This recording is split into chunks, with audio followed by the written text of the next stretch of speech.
Alright, so we're back with Link's Awakening, which I do believe I'm going to finish it tonight. At least I'll get pretty damn close.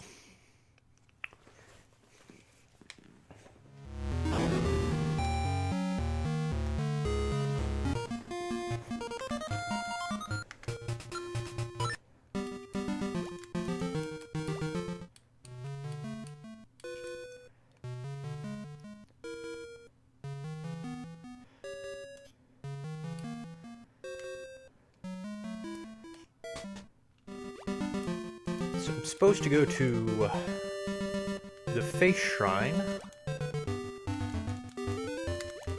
but now that I have the hook shot, it actually opens up a lot of places for me, so I'm going to go and do all that stuff first.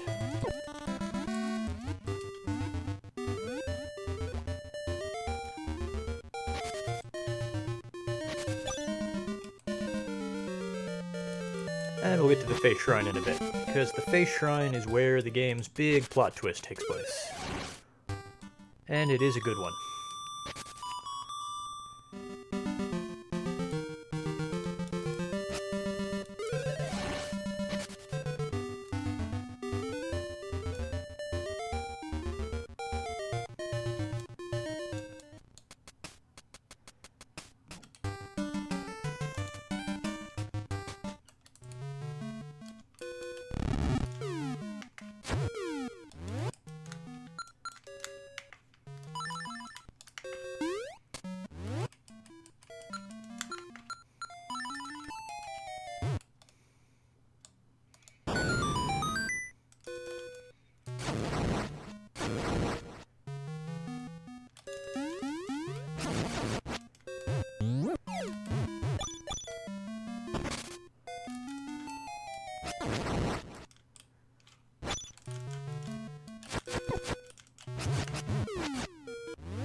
And that should be half the pieces of heart in the game, I think. I believe there's 12 total.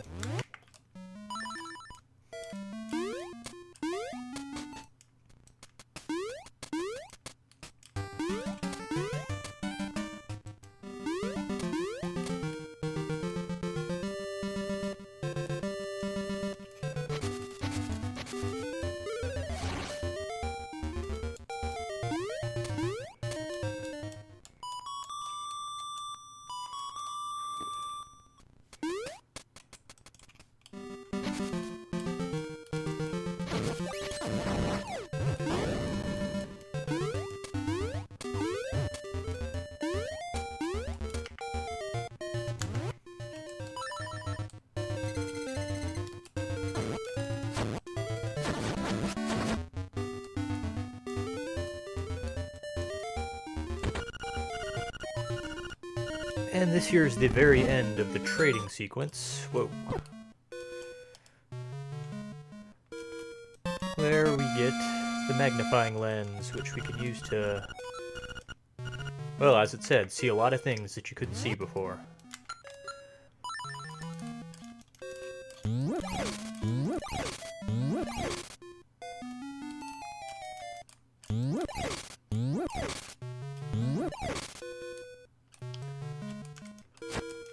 Basically, it's the Lens of Truth, but they don't call it the Lens of Truth. That would have to wait till the next game before the Lens of Truth truly appeared. God, those things do a lot of damage.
Okay.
Rupees?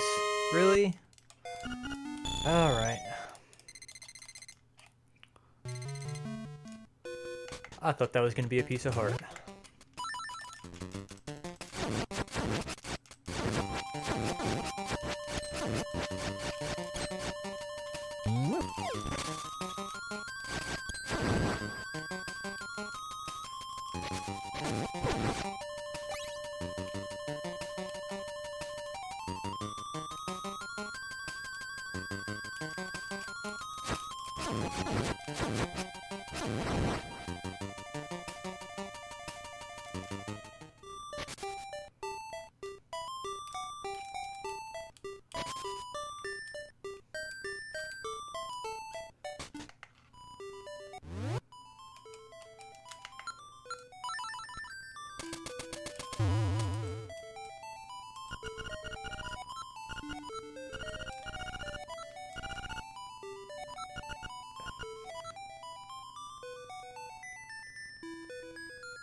So obviously that's the new dungeon for the DX version of the game, which I'll go do that later.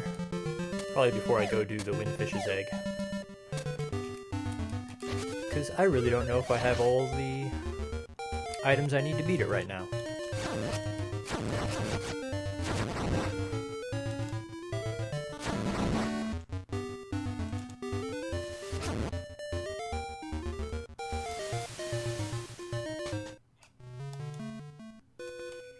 That's where I can get the boomerang, but I have to trade him an item for it. And I don't know if I really want to do that right now. Usually you trade him your shovel for it, and I think there are still things I have to dig up, so I'm not going to do that yet.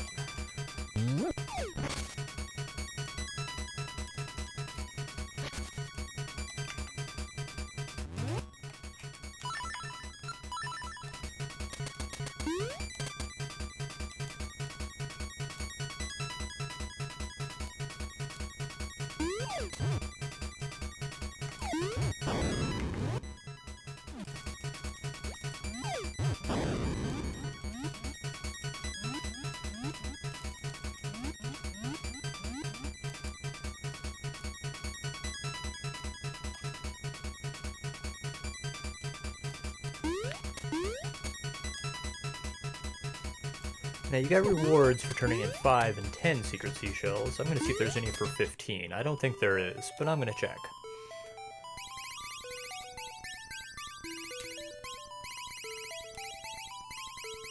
Yep, no reward. I didn't think so.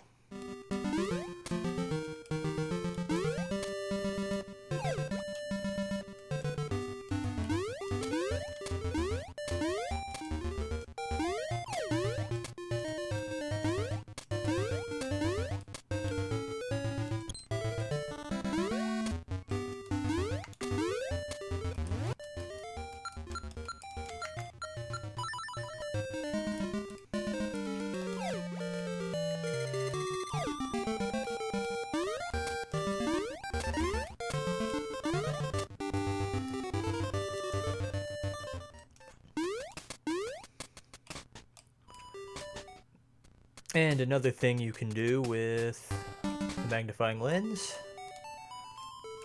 is see this guy.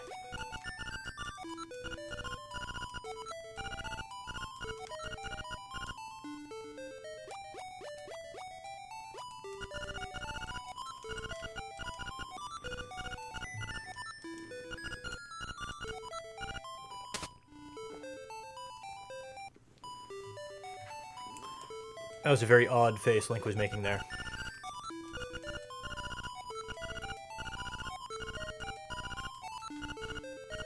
Really? I have no memory of that. Where's Turanbo Shores?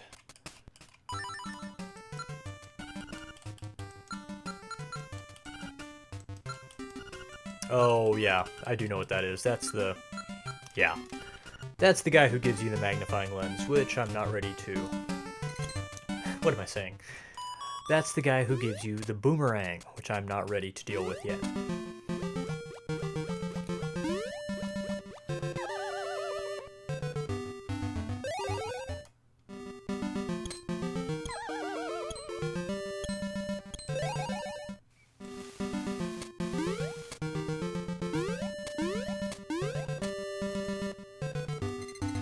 Yeah, take that, you dumb like.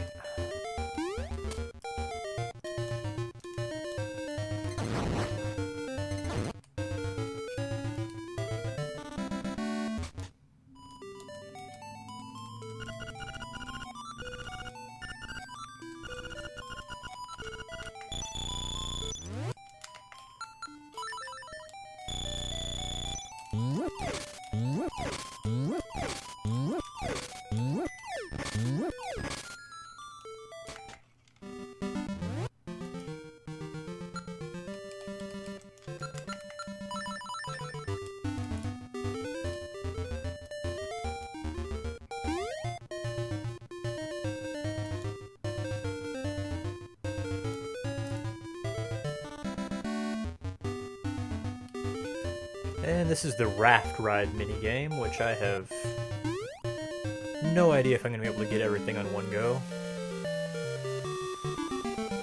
I don't even know if I remember the route. But the raft minigame in Twilight Princess is pretty much based off this. And I missed something already.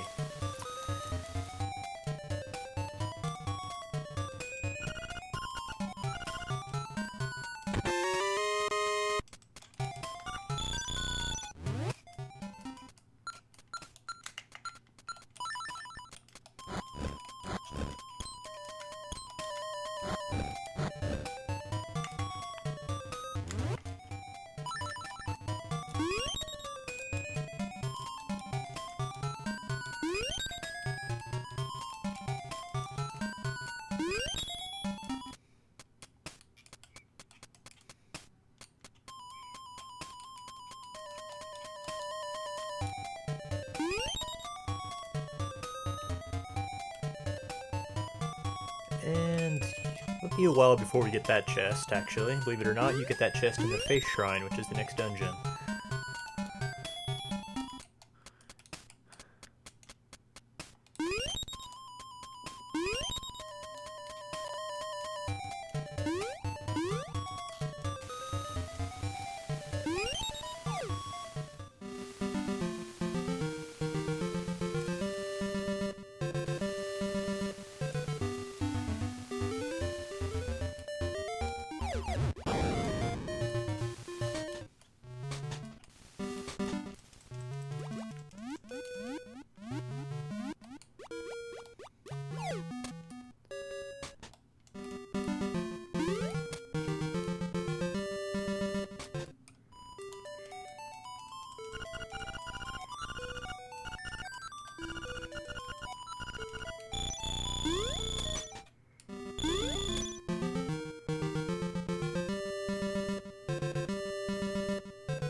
Oh, rupees. Hey.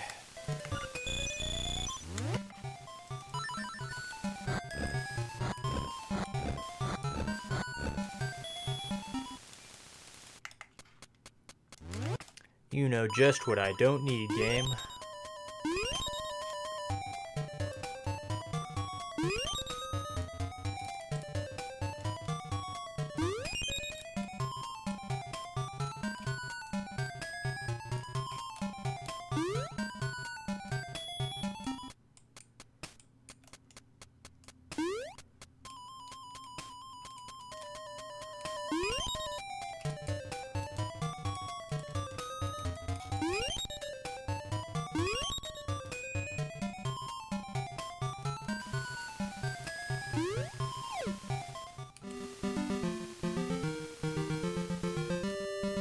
Okay.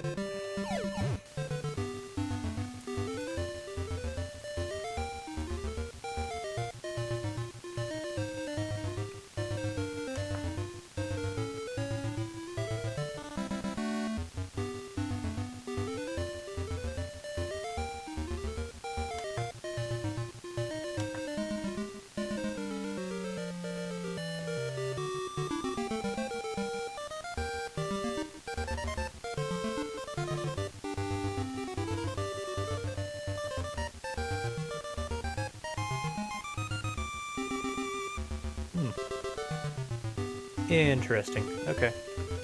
Yeah, there's absolutely nothing here, so I'm ready to head on to the Face Shrine.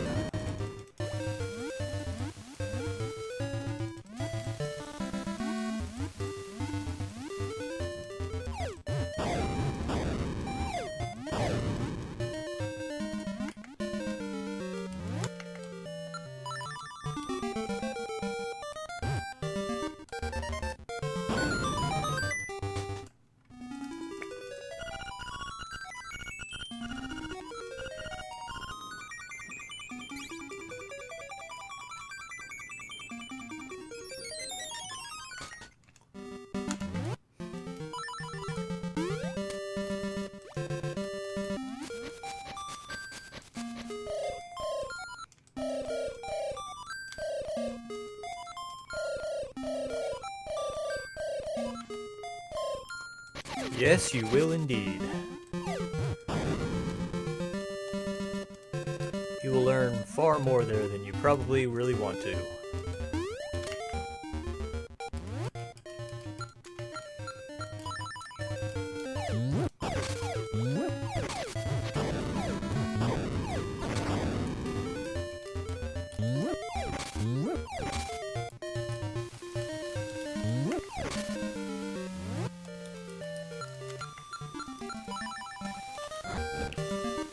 Well, that's an oddly placed rock, isn't it?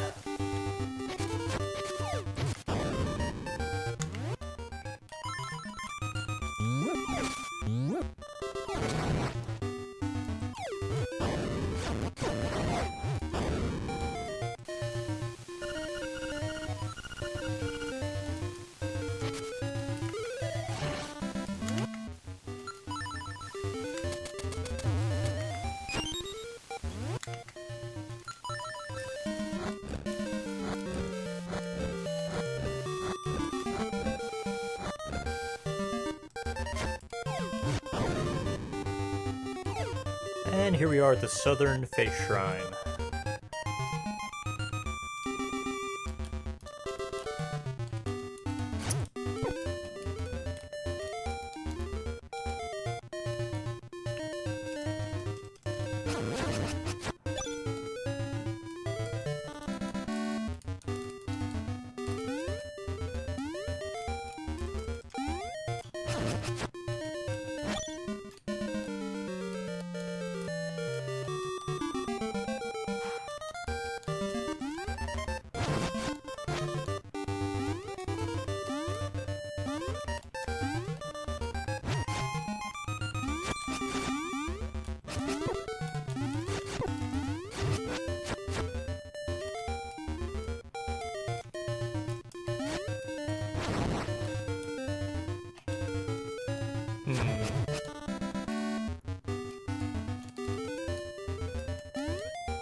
There we go. I knew there was something hidden underneath one of them.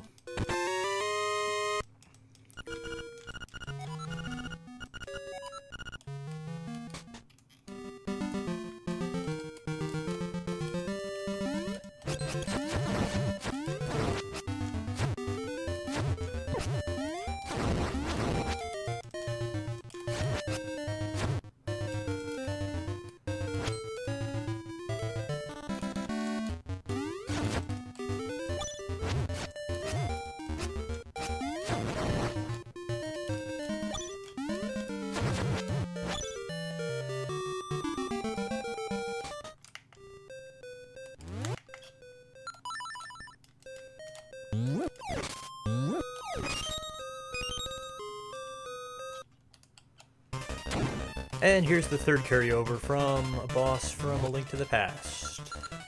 Although again, because I have less processing power to work with, you only fight one instead of a whole army of them.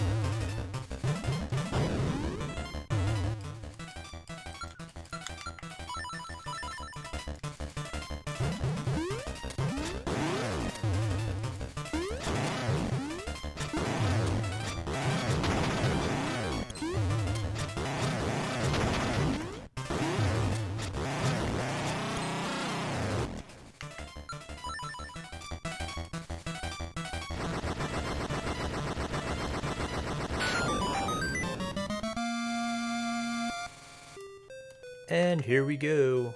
Plot twist.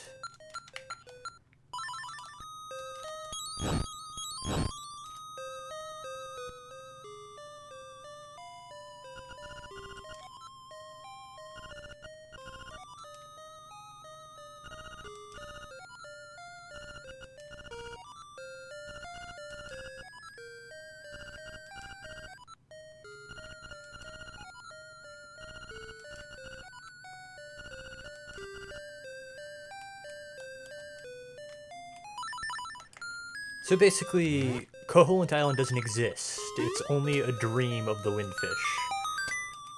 And all the nightmares on the island are trying to ensure that the Windfish never wakes up.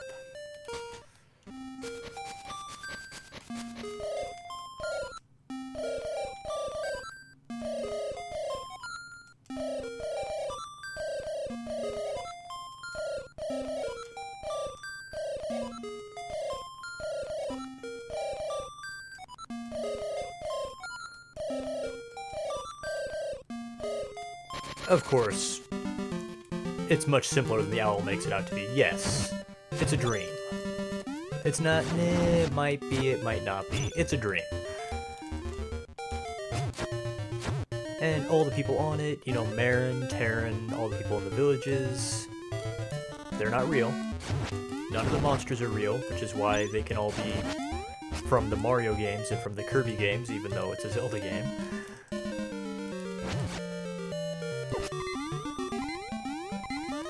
So it's an interesting little plot twist.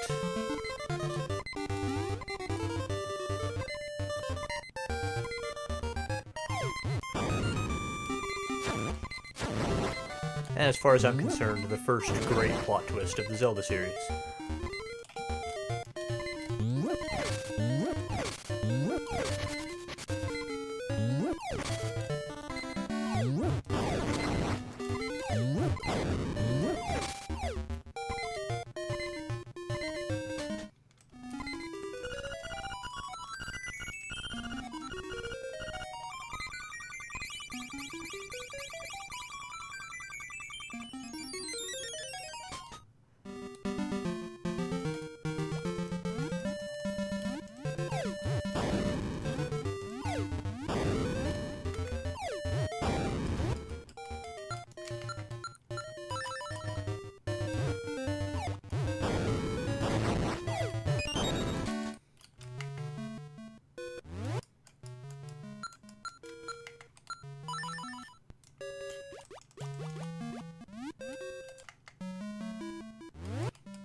And that's the northern face shrine, which is the dungeon proper. Level 6.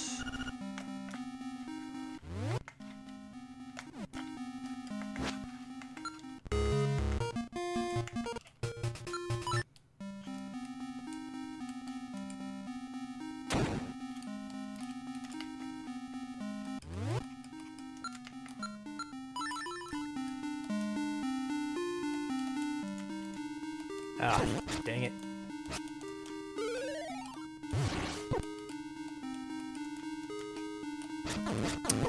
Oh boy, here we go.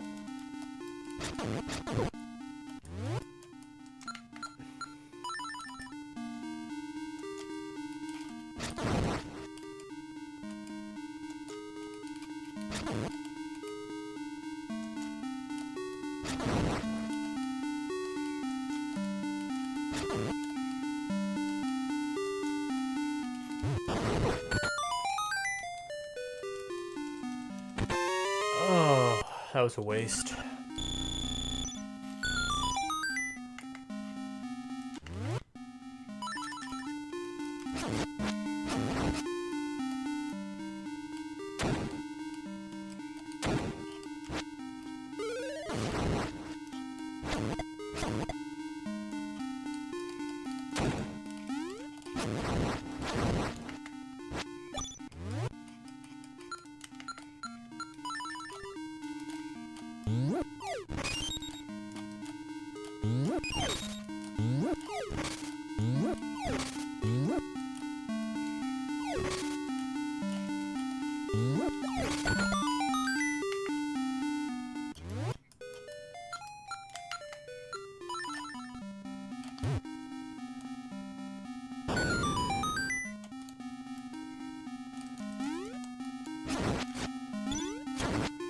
Not able to really do much in this dungeon until I find the level 2 bracelet, so...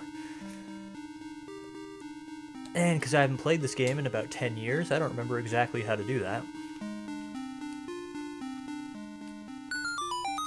But I seem to be wandering in generally the right direction, so I'll just carry on.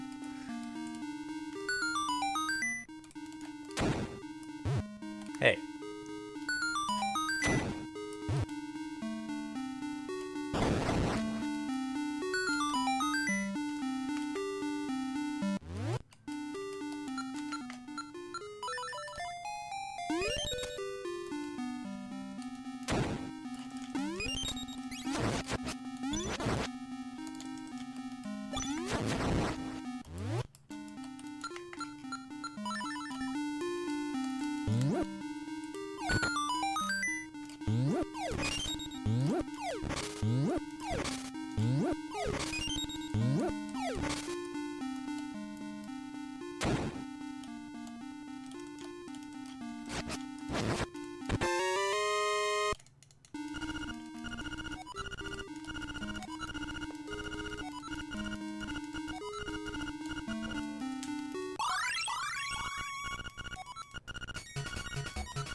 Oh boy.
Okay. I'm gonna cheat.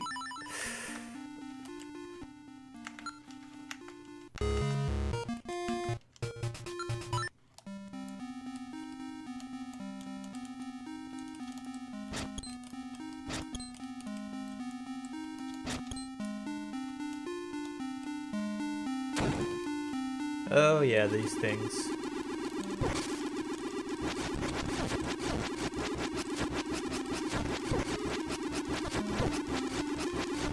Another returning enemy from A Link to the Past, the poltergeist full floor tiles, or however that's explained.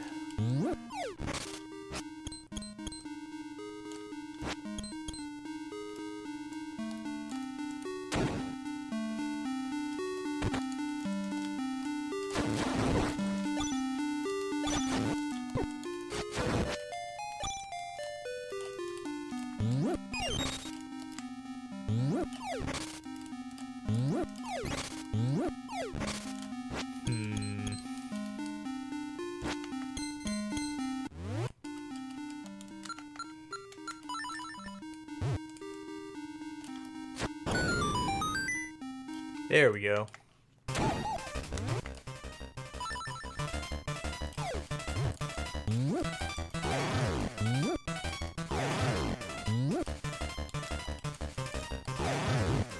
Yeah, that's right.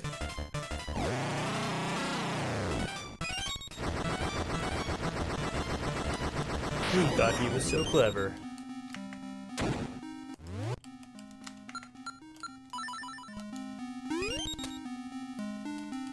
Uh-oh.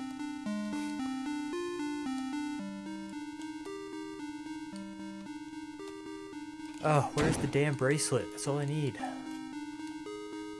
I'll be able to do anything till I find that thing.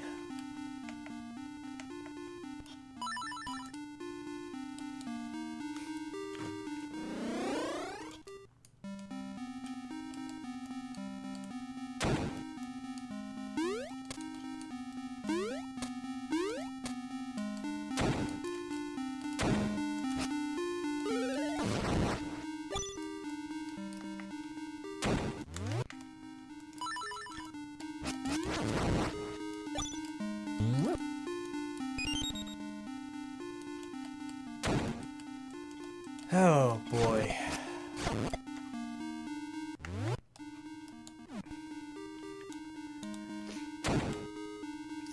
Yeah, I'm totally lost.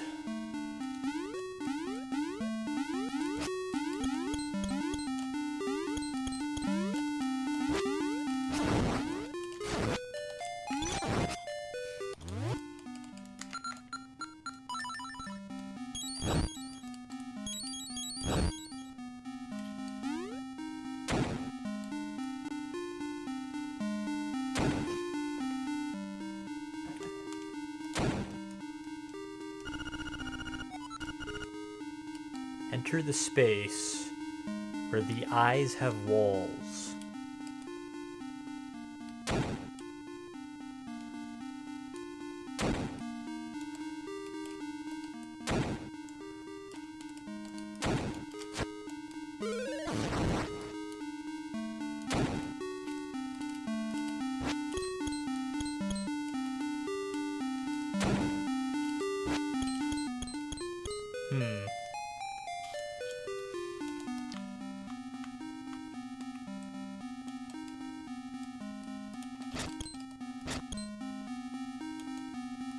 Oh.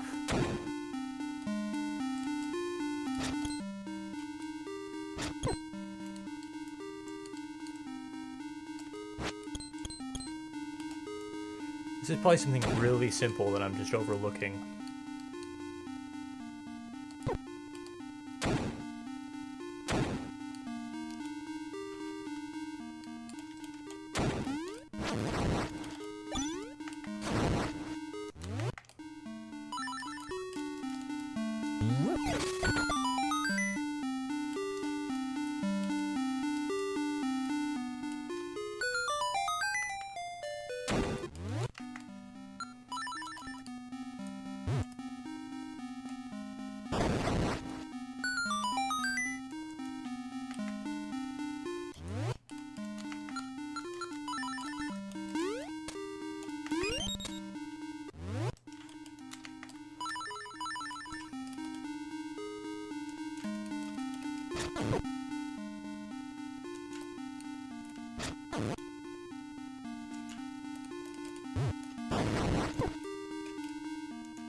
I don't think that's gonna get me anything I need, though.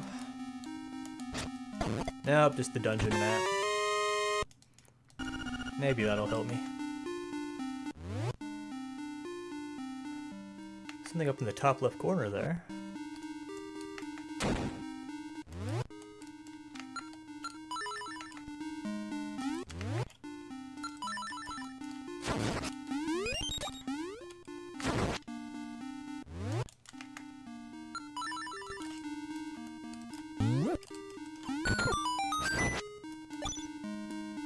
Ugh.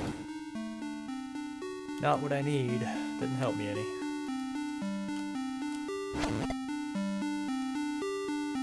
I need the bracelet. Where do I go?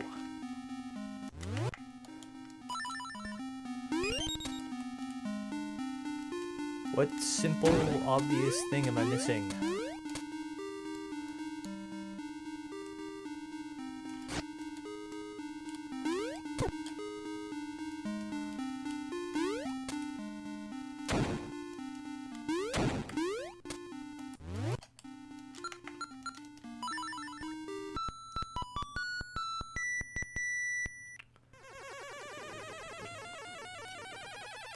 I'm actually scared to save at this point in case I've accidentally trapped myself.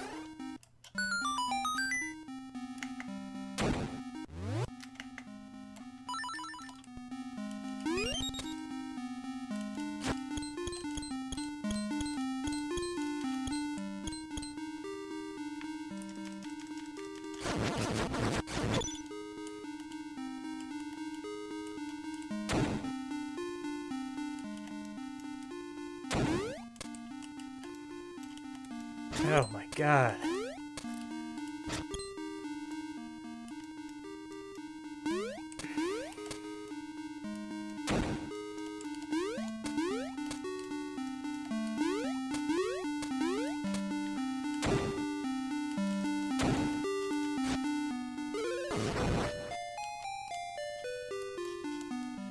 There's gotta be something completely obvious that I'm just not seeing.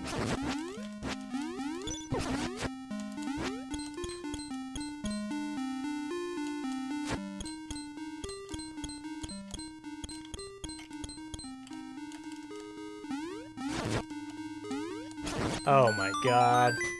Alright, whatever. I figured it out.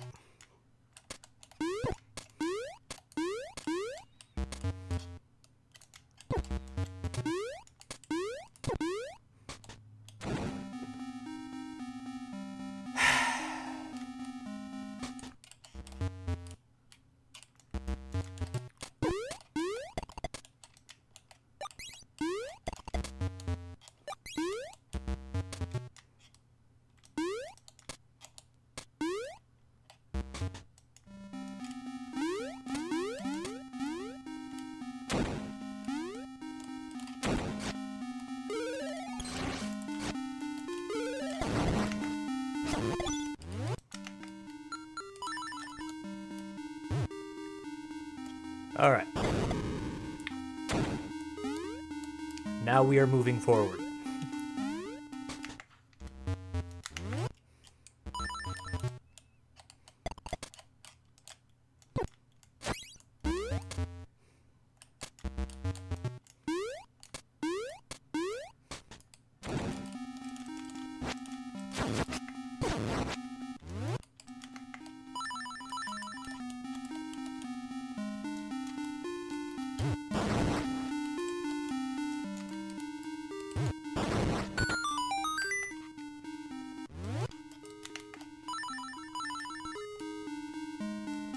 There it is. Now I can actually do things.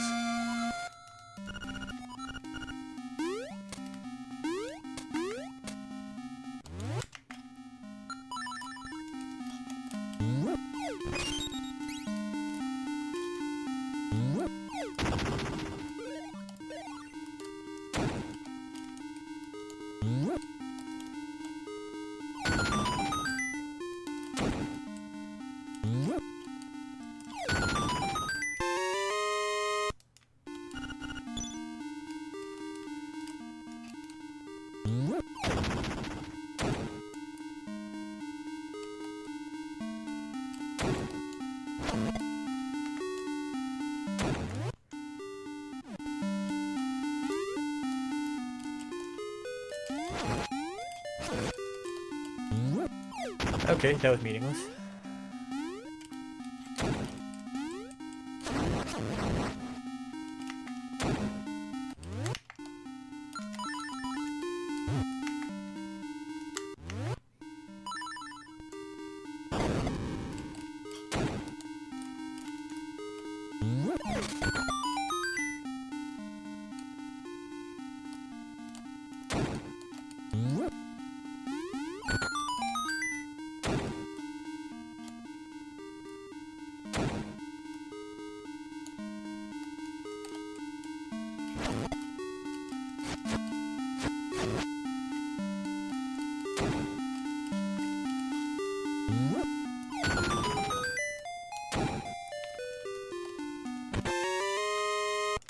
And up this staircase. Yep, this is how you get to this chest.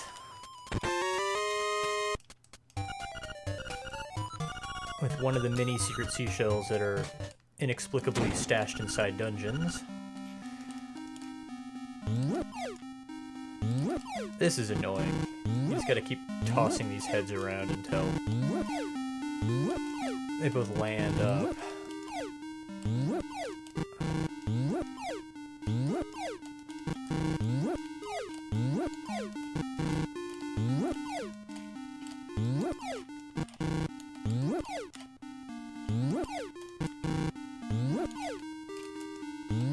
There we go.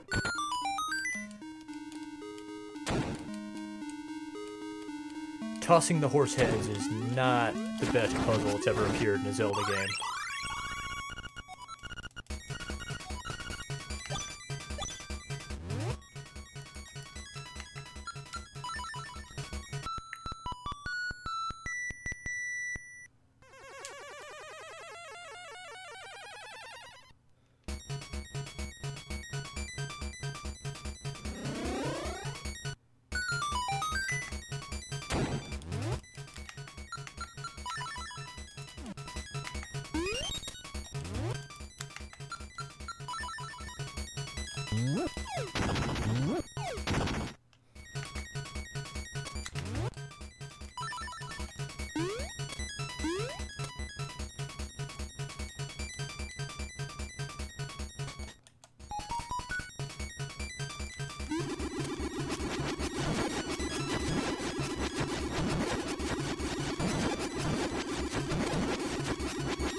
I'm not quite ready to go this way yet. Getting a little ahead of myself.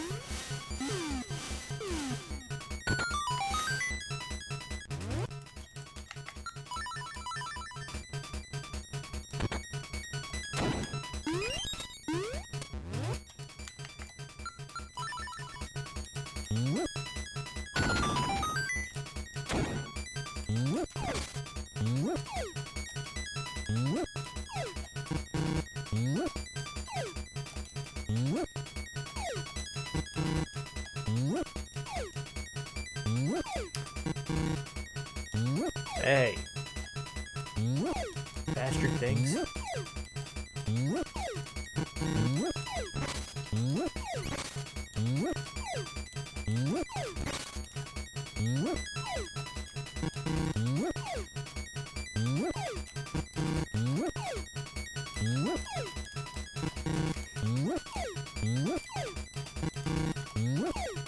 Come on.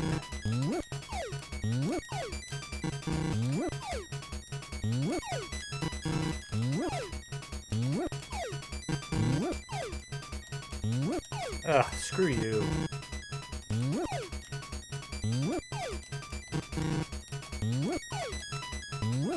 Thank you.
Wow.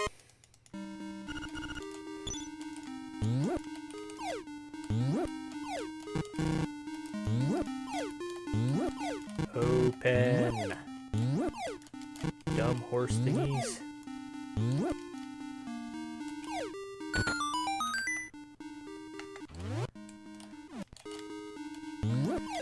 There honestly may be some kind of trick to those horse things, but I've never been able to figure it out. I just pick them up and just toss them until it gives me the result I want.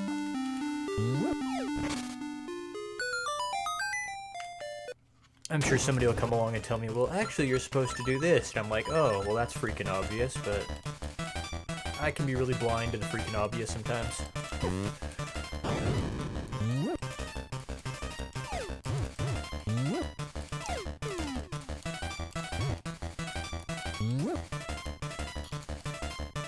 Oh, come on.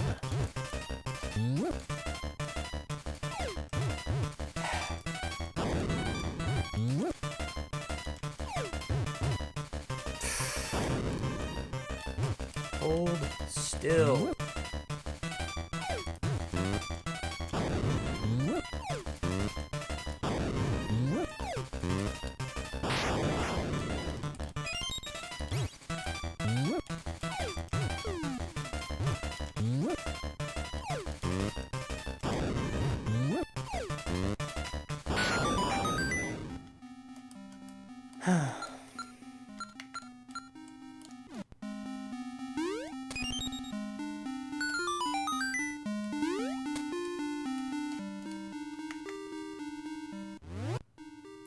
I don't have a key.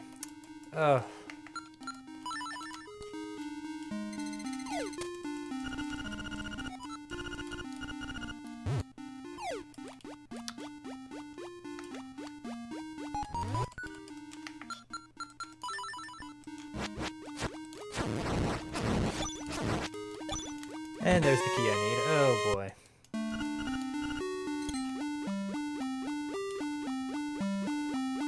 So now I have to loop all the way back around.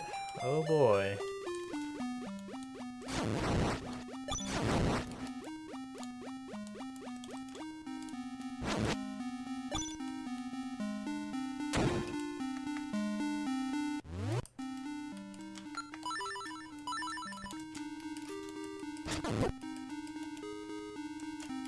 Hey, why don't you do the bomb arrows? No. What the hell?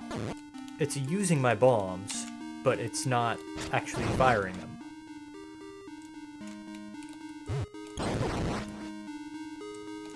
There we go.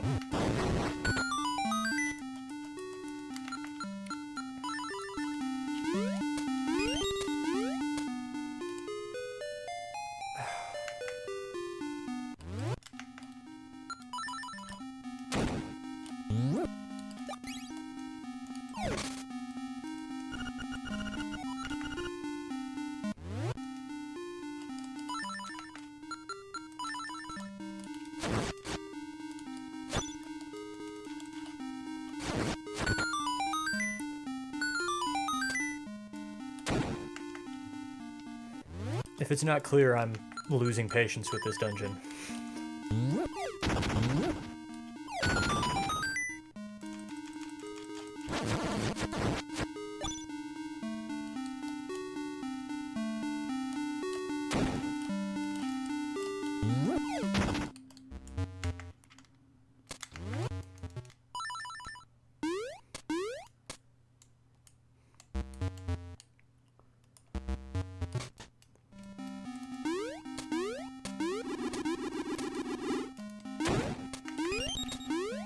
Why do I have to go through all this mess again? Why?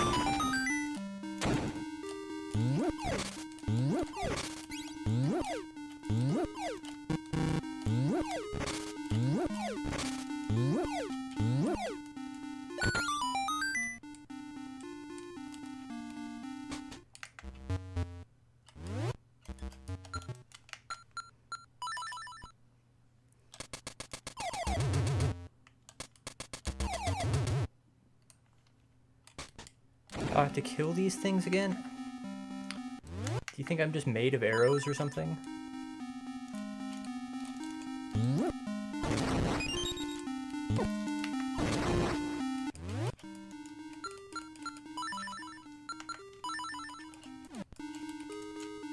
No. No. No. If you're gonna consume a bomb, then fire a bomb.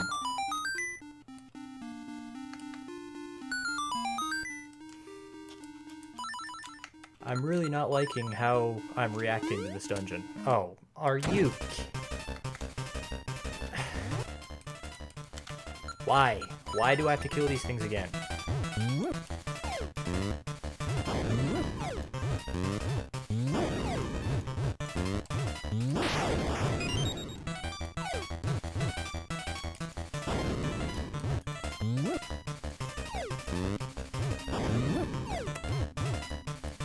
Okay.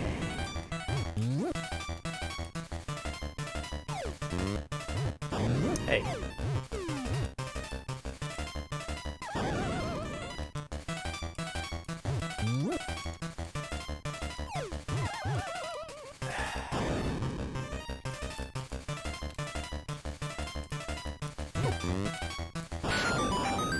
Is that it? Are we done?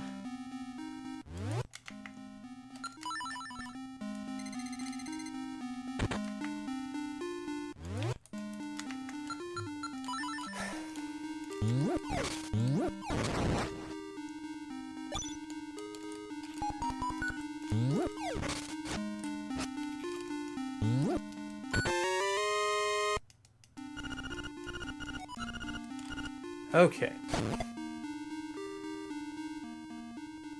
I apologize for losing patience with this dungeon, but having to grab the key up there and then loop all the way back around through everything I'd already walked through and then kill the boss again, that was ridiculous. That was not good design. Screw this dungeon. Oh, I gotta do this again too. Is it going to continue to use my bombs but not actually fire them? Yes, of course it is.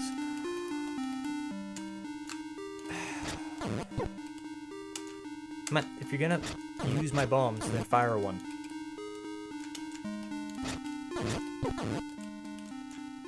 Thank you. Jesus.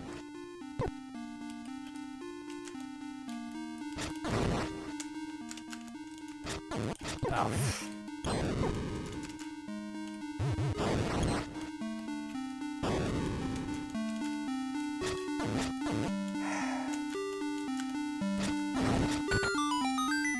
Oh yeah, I'll be glad when I get the magic rod and I can just light those things on fire.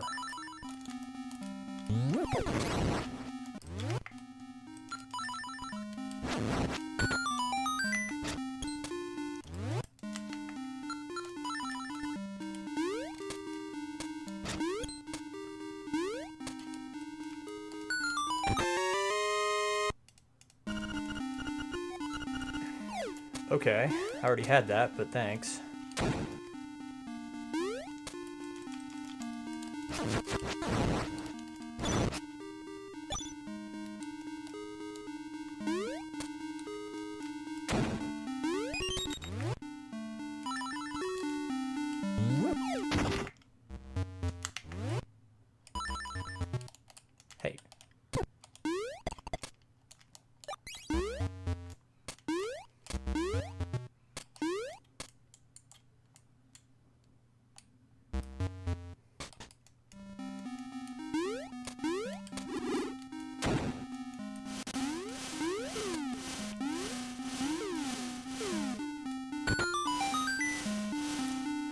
And hey, I get to fight a Wizrobe again. Yay, I'm so excited.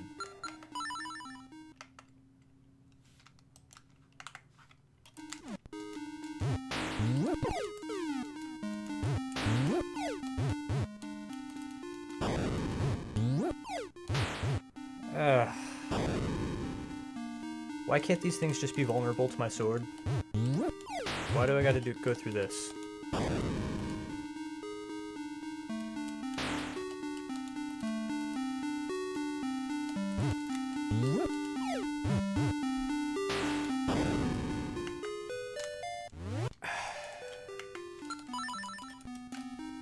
Hey, it actually did it right. On my last arrow. Thank you for doing at least that much for me.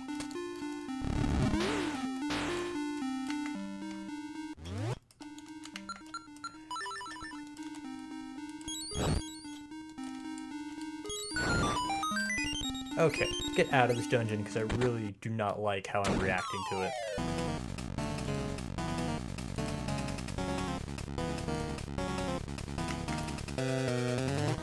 Alright, so this is the face shrine and the boss is a giant face. Very creative. Oh, that's right. Bombs.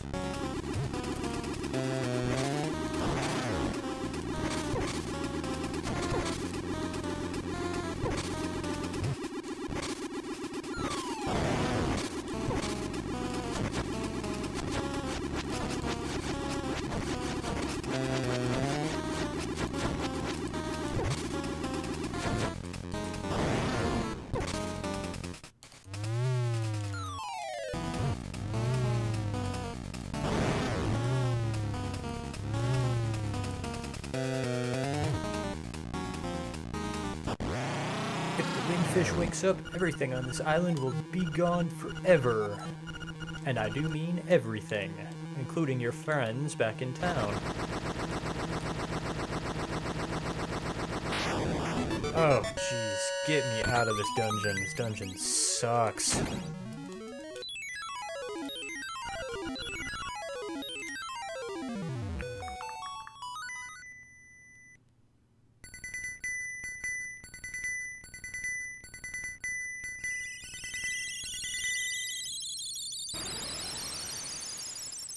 Wow.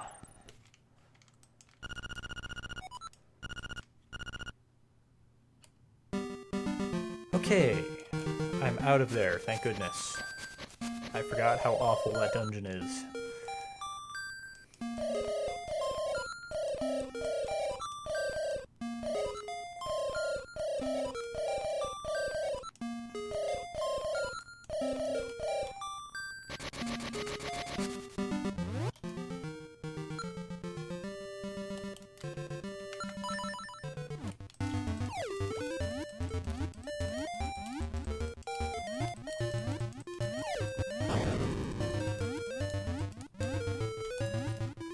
But now I can head towards the mountains, which, unless I've missed anything, should have the last of the game's secret seashells and heart pieces hidden up there.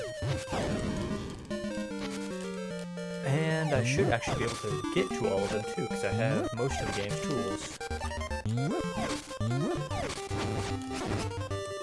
Just missing the mirror shield and the flame rod.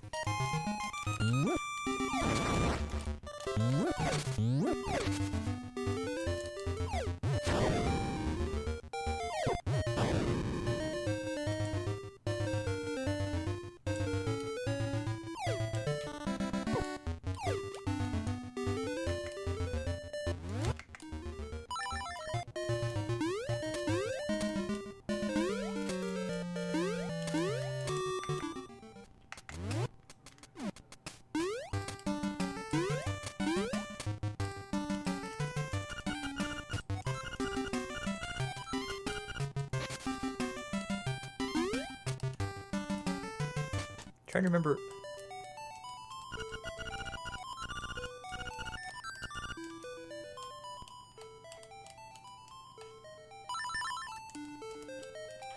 I forgot what the point of this house is.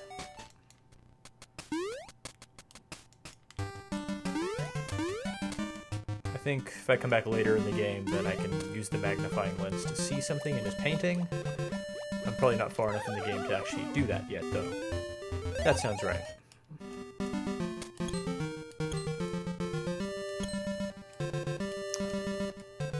But now I'm gonna go meet another denizen of Dreamland.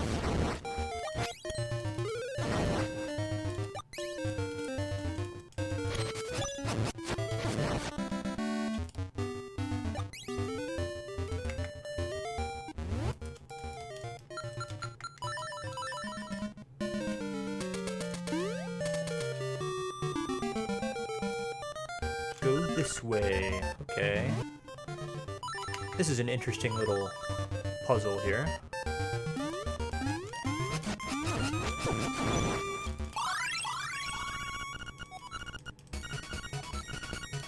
Which is again repeated in Majora's Mask. Go this way.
You did it! Your reward is this way. And look, it's Wart from Super Mario Bros. 2. He says he's Mamu, but it's Wart. It's clearly Wart.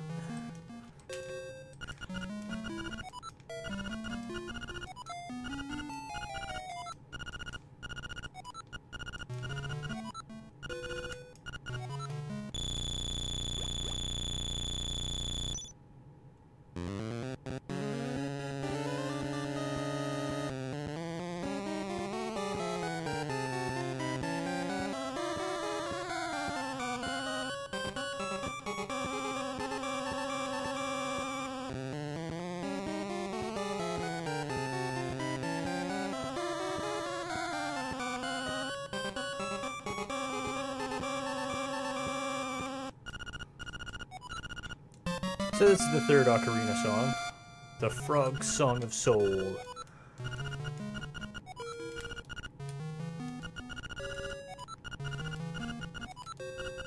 Which inexplicably brings things back from the dead. Except for Link when he dies. You know, forget that. That would just be ridiculous.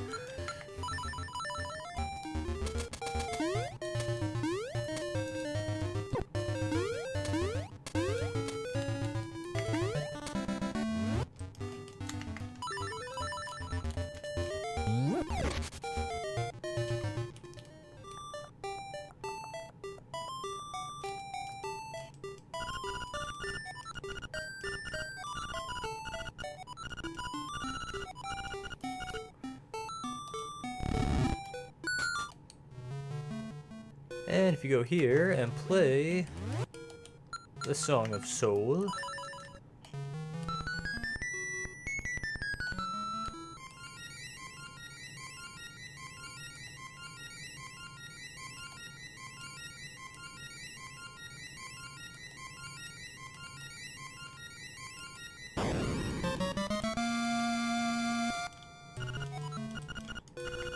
you get the friendly rooster who will help you fly. This is one of the odder points of the game.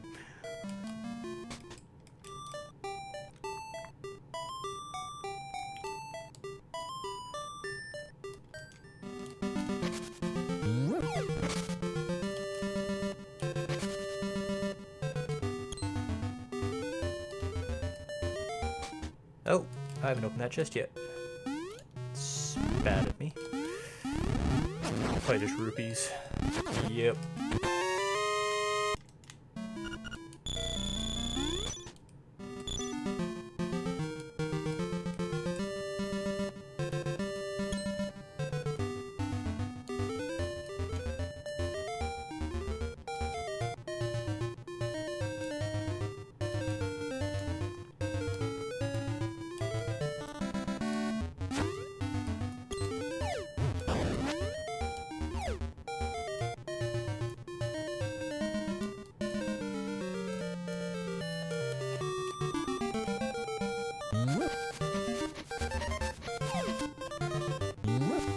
If you ever wondered how to get into this pit, this is how you do it.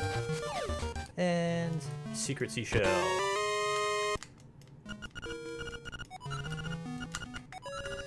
Ooh, just 2 more and I can get the level 2 sword. Very exciting.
My back is killing me.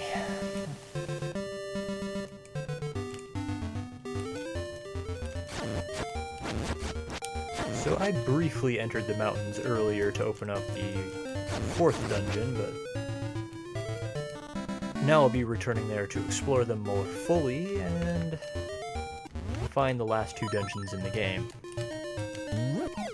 Not counting the color dungeon.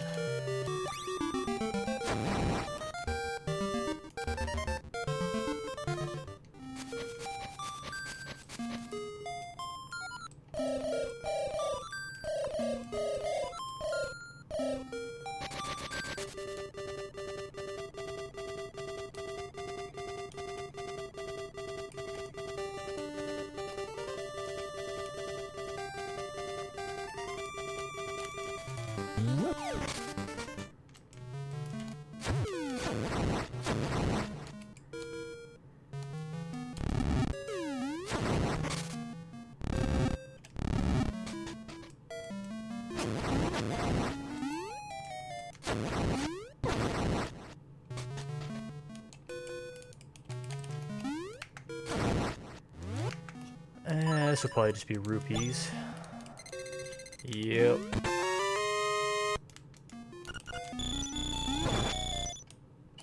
Which I have literally 0 use for at this point.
And here's the key to the next dungeon. The bird key.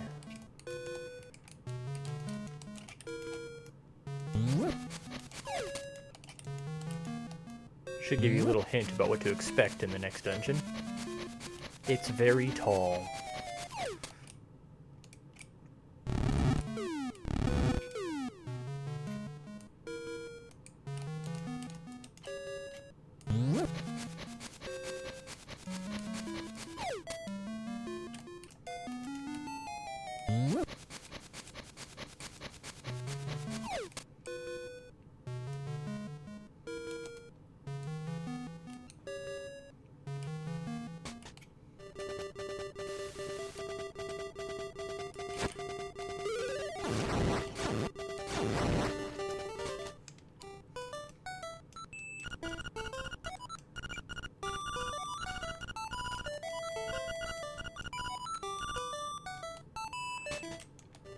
That's the guy who tells you that the flying rooster even exists, but since I already knew about it, I didn't bother climbing all the way up here just to talk to him about it. I just went and grabbed it.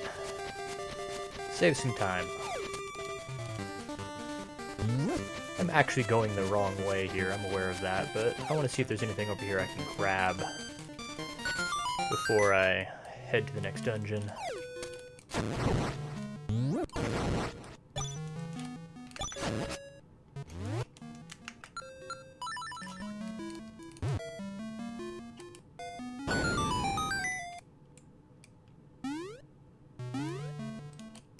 Alright, there should only be 4 pieces of heart left. And somehow I doubt all of them are up on this mountain, so... I've clearly missed some stuff. I don't want to go down there yet.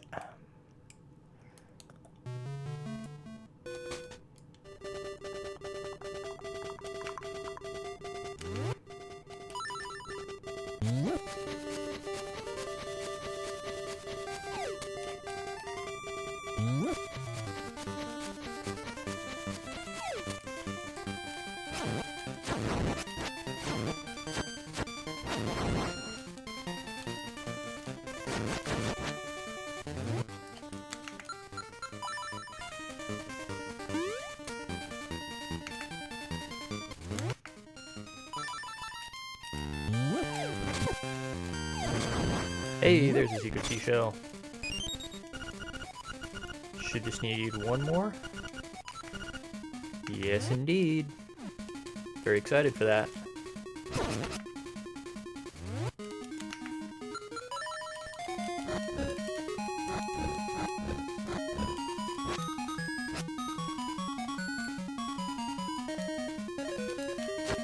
Okay. So this is just a dead end.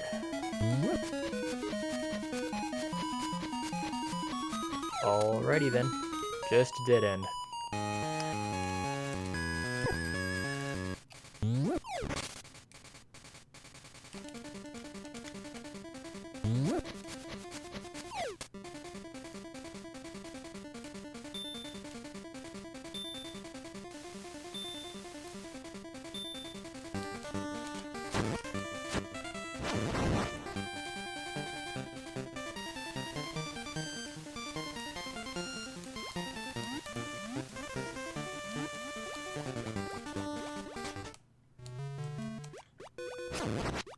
And here, the most conspicuous bombable wall in the game.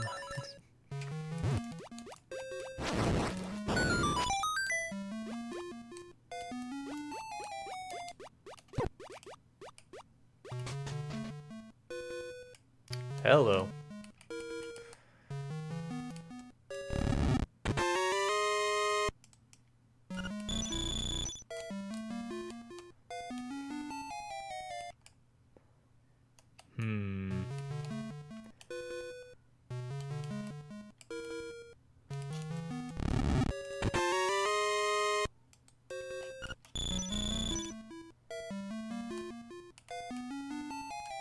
I think I messed this up already.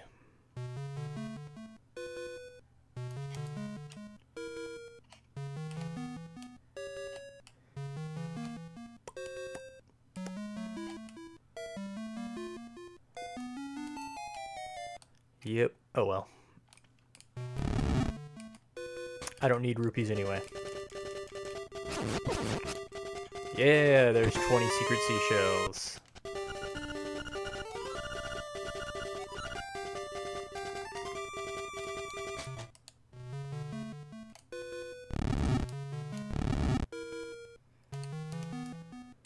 I'm quite certain I only missed rupees there.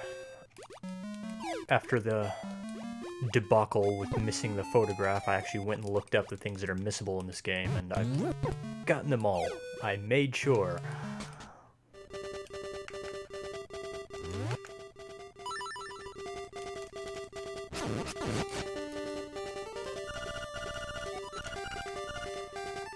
Yeah, well, that's nice, but I'm gonna go to get my level 2 sword before I go any further. This is backtracking, an annoying amount of it, but that's okay. This time it's worth it, I feel.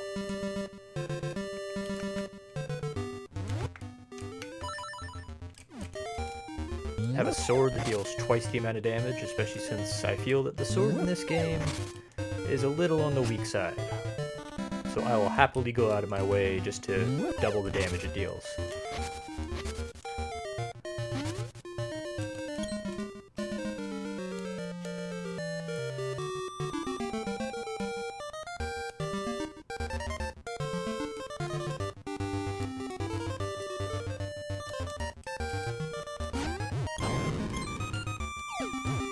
And I believe there are actually 24 secret seashells in total hidden in the entire game, but I won't be able to show you where the other 4 are, because once you turn in the level 2 sword, then you can't get him anymore. But the route I followed should be the fastest way to actually get the level 2 sword, so it's what you should be doing anyway.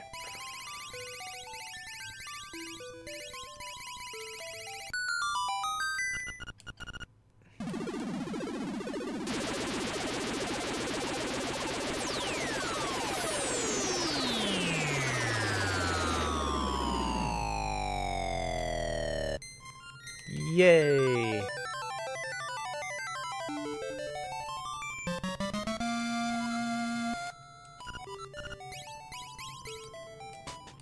Yeah, that's right.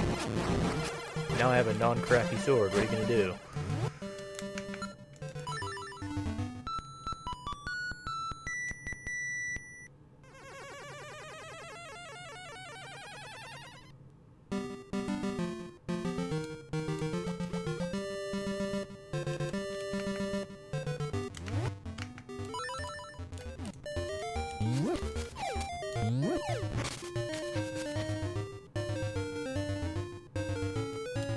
So I check my photographs. I'm not sure how many I'm missing at this point. 3.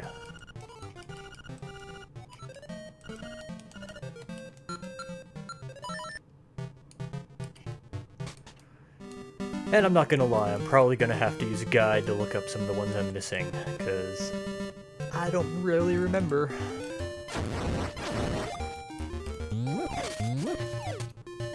I don't necessarily remember where every single thing is, especially not after it's been over a decade since the last time I played this game. I think I was not even a teenager the last time I actually got a 100% completion on it.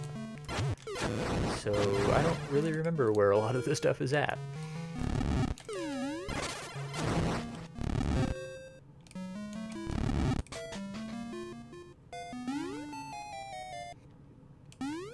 I'm actually kind of impressed with myself that up until that nonsense in the face shrine, I actually remembered how to do everything, more or less.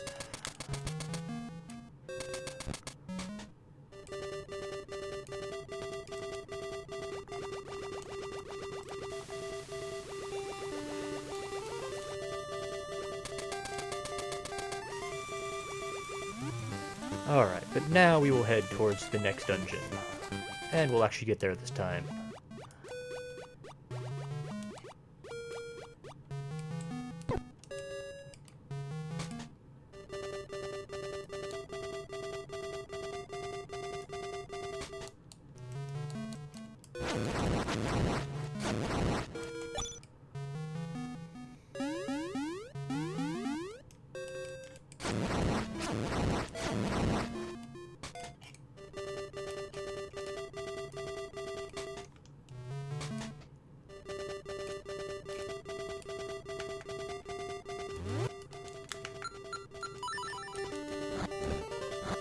I just see these dead ends and be like, there's gotta be something there. So I go there, I dig around. There's nothing there. I actually kind of hold that a little bit against this game, because it seems to me like if there's something there, like if there's a way to get there, there should be something there. It should exist for a reason. But nope, that's just not how it works.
There we go. And next dungeon. Eagle's Tower. This is a cool dungeon. I have very fond memories of this dungeon. Hopefully it doesn't let me down.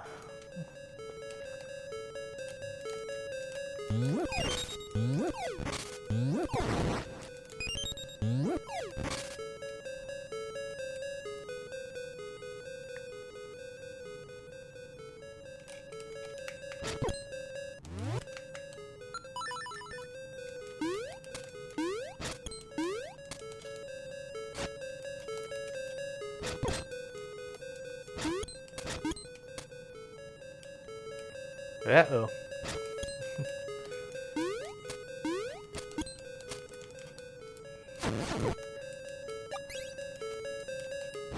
Ah, there we go.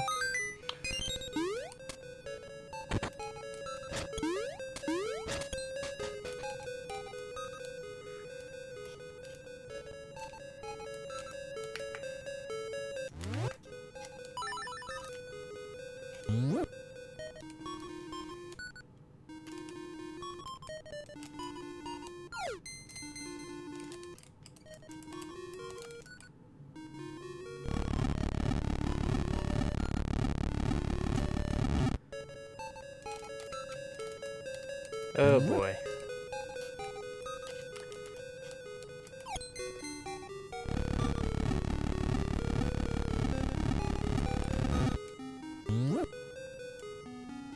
Alright. Now this is what's cool about Eagle's Tower. Is I have to use this little ball, carry it around, and knock down these pillars.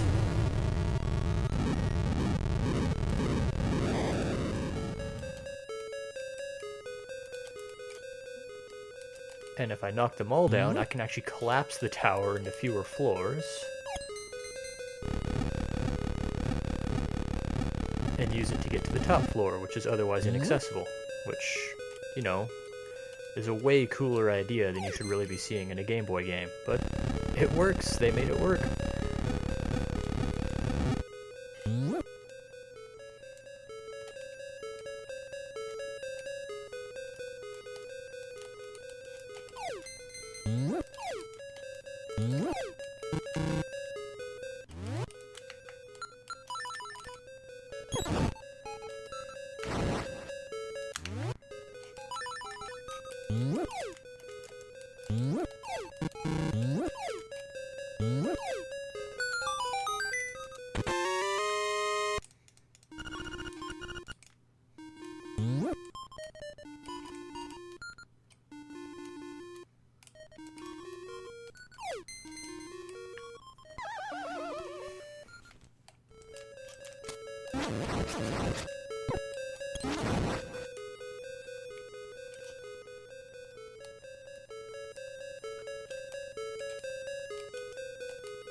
Hey, there's a Kirby guy. That actually looks like Kirby.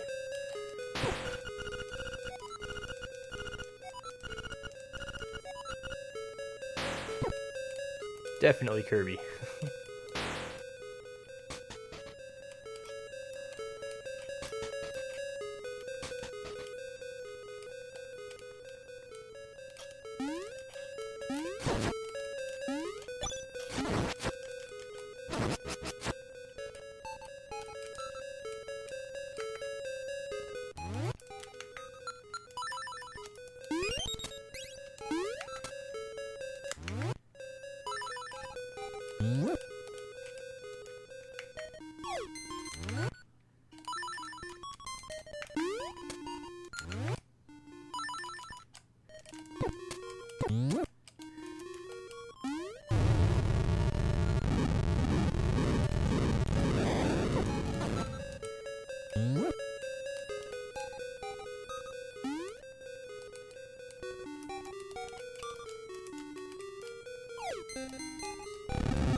Ah, dang it.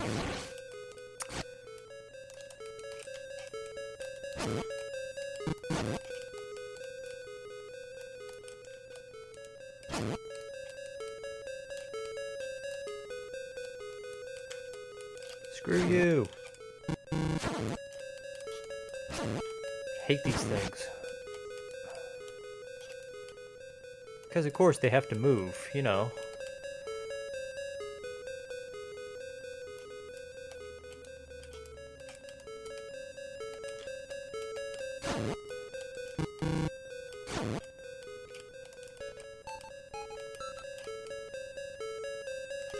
Ah, stop it. Now, since these two are actually in sync now, though. There we go. Now, as long as I always make sure I hit them at the same time, they'll always be on the same icon. There we go.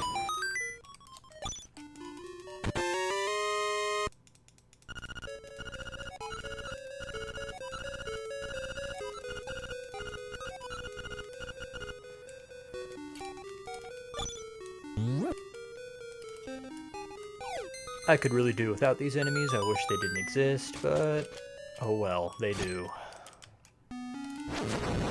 Deal with it.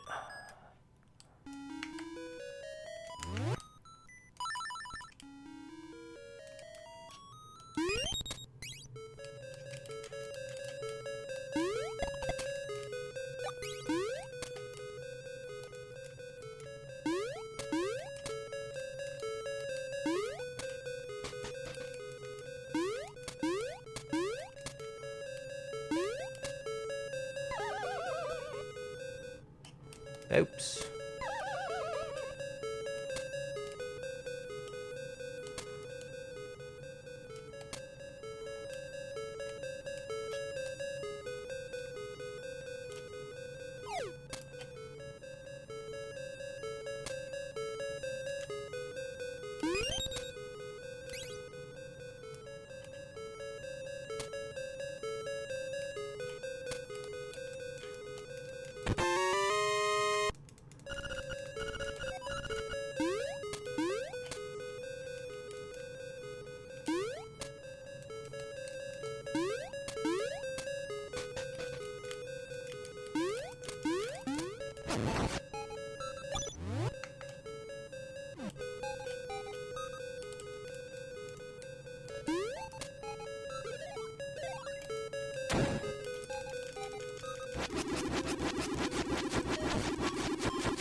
One more pillar, and then we can get to the next floor.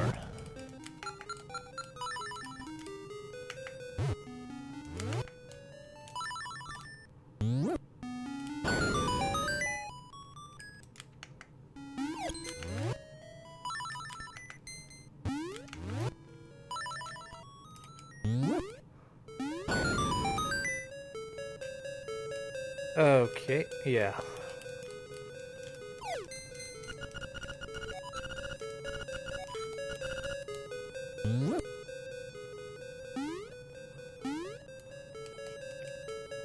Ah, shoot.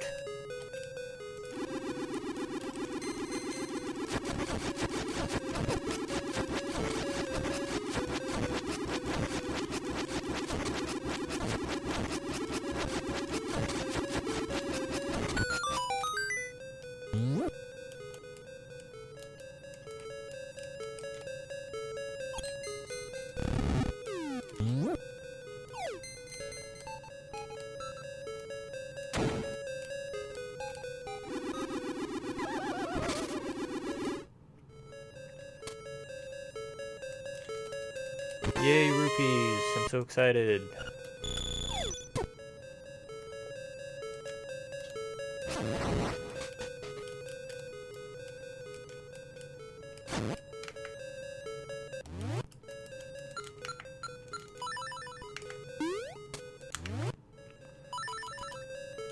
Okay. Oh. Okay. I didn't realize I could push the block while I was carrying the orb, for lack of a better word. I didn't mean to do that.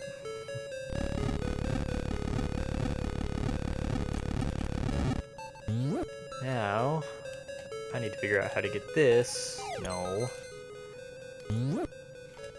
Down on the bottom half of this tower floor. There we go.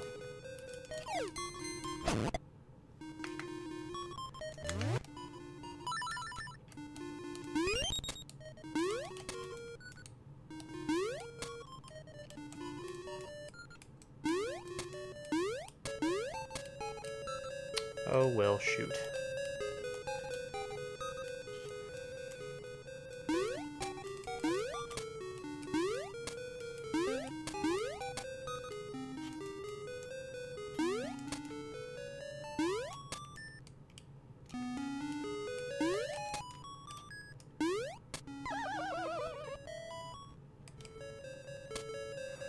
I did that too soon. I didn't switch the blocks yet.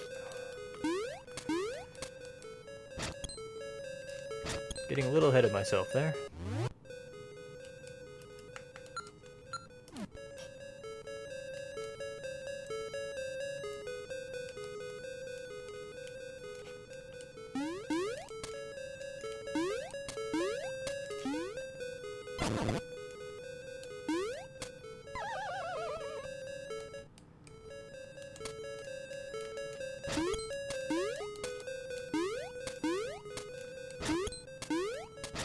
Alright. Yay, the mirror shield! Just like the mirror shield in A Link to the Past, it actually isn't terribly useful. But it's a new shield.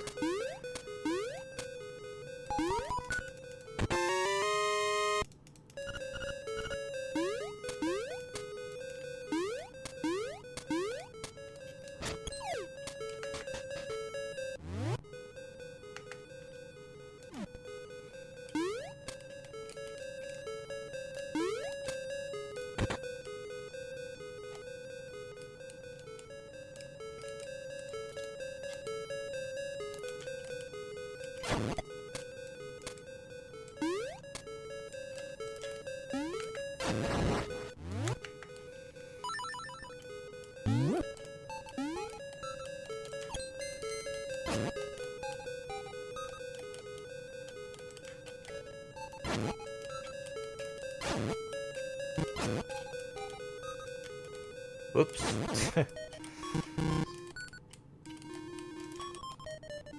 Hey, it didn't work that time.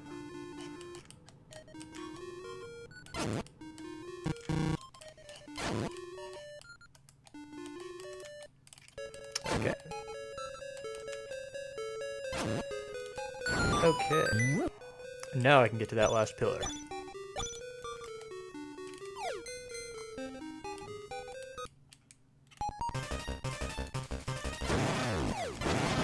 What's up, dude? That's what a level 2 sword gets you.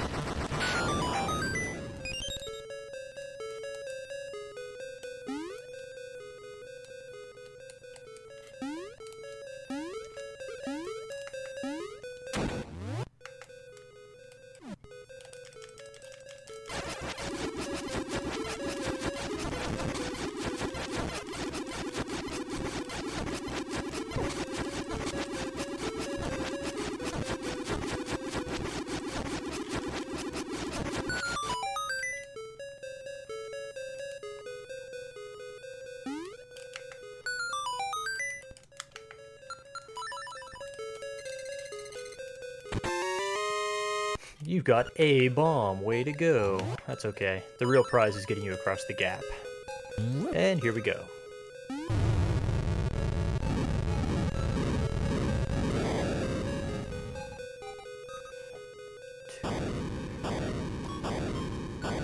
And now I can get to the top floor. Isn't that a cool little puzzle? I think it's a cool little puzzle.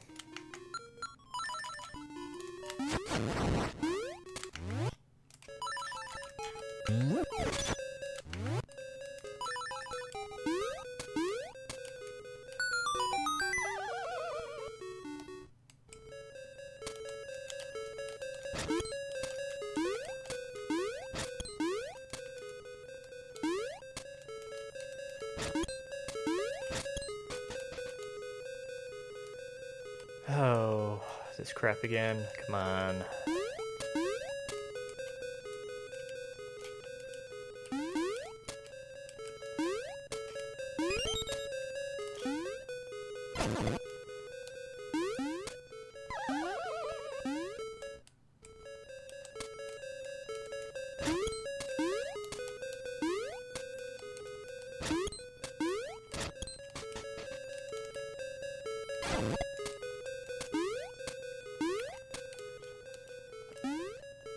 Now, if I had come up here before, you would have seen that this was actually very differently laid out, but since I've collapsed the tower floors, the inner floor squares, basically, of each floor, then this room and the rooms connected to it are actually very different now.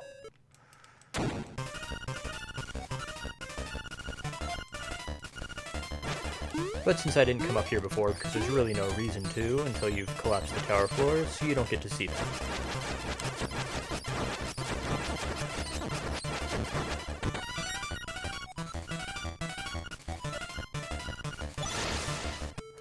I'm gonna assume that was a lot more challenging when when you don't have the level 2 sword.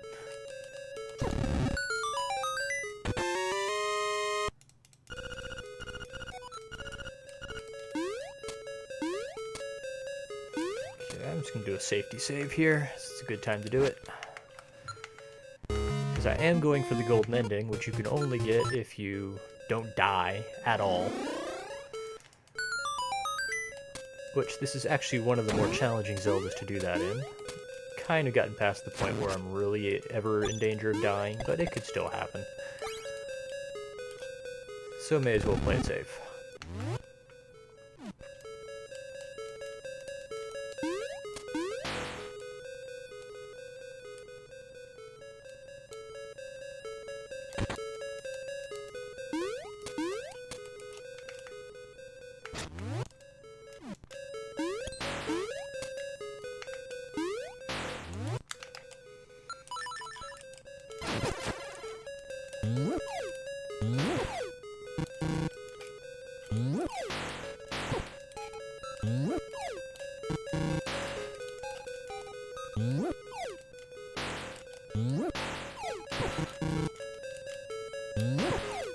Stop it.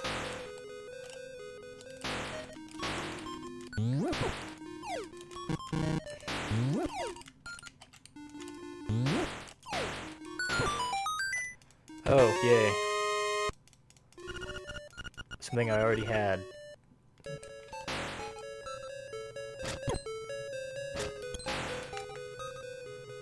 Oh well, at least I can get some hearts back from these Goombas. If you jump on Goomba's heads, they always drop hearts. It's a good tip.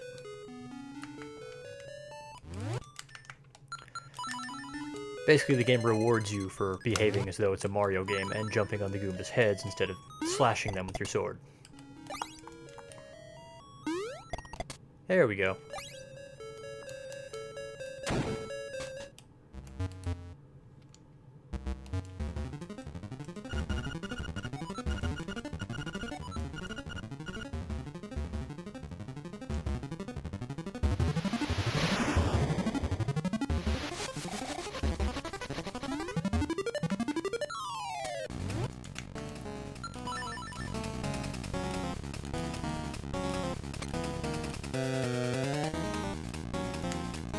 Oop.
Needless to say, that doesn't happen.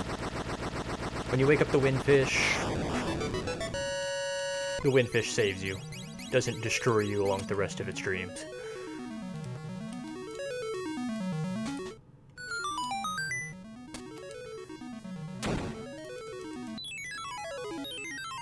The Organ of Evening Calm, which is pretty clearly an electronic keyboard.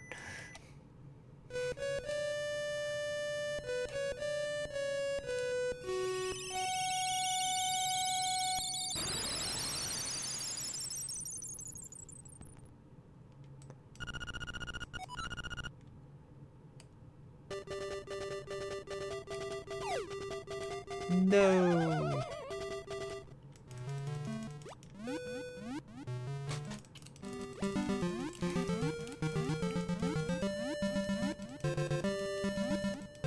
don't know why I'm going that way. I know there's nothing there.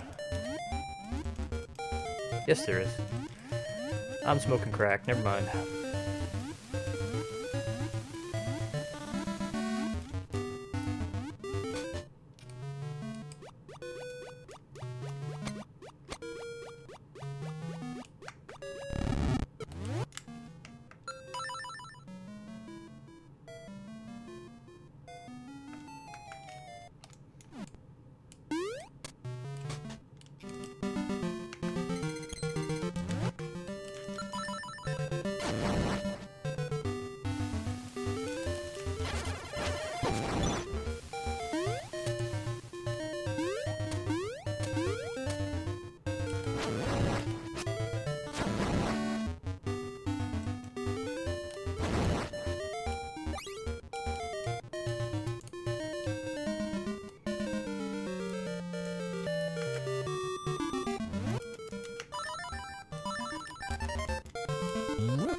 Hey.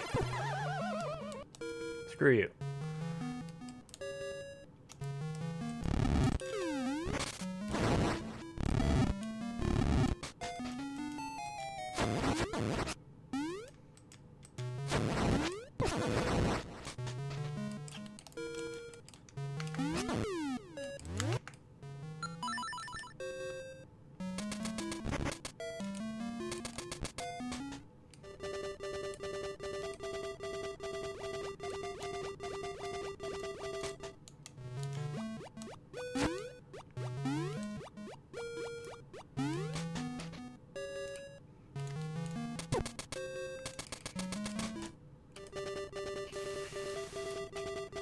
Oh, well, that was a waste.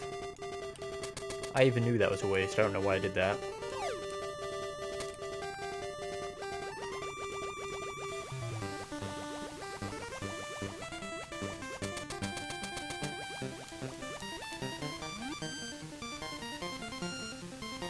Okay. Now, I know for a fact that one of the photographs is on the east end of this mountain. At the dead end that I passed earlier, yet nothing happened when I went there. I need to examine that again.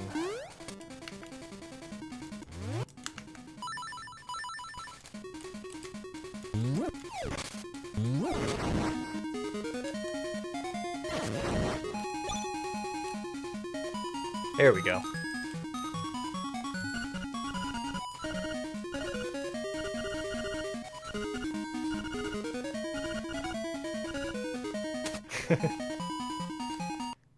Okay. 2 more photographs to go, which I sincerely have no memory of where they're at. I might have to look them up. But I'm just gonna head to Turtle Rock now and do the last dungeon. Worry about the last few heart pieces and photographs before I go to do the color dungeon.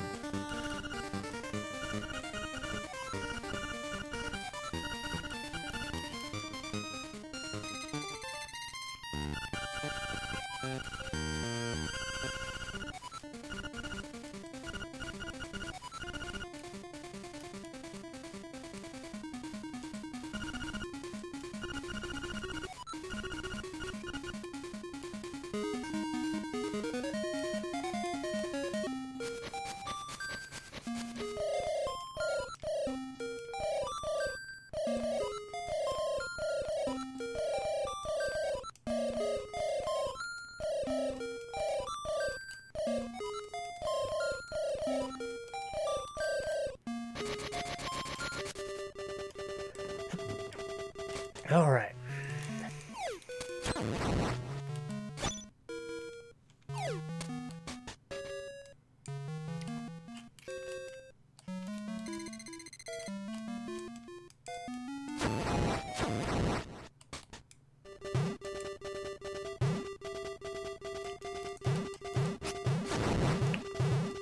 Another scene ripped from A Link to the Past, climbing a mountain while boulders fall on you.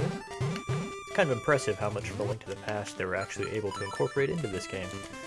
And yet it still feels like its own game instead of just being a derivative.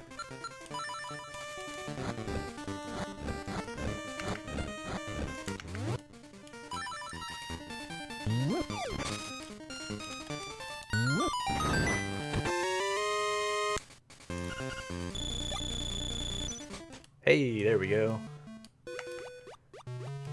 I was wondering where the doubled arrow guy was at.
Alright, here's the entrance to the final dungeon of the game with an asterisk, because actually you can count the Windfish's Egg as a dungeon if you want to, and there's also the color dungeon.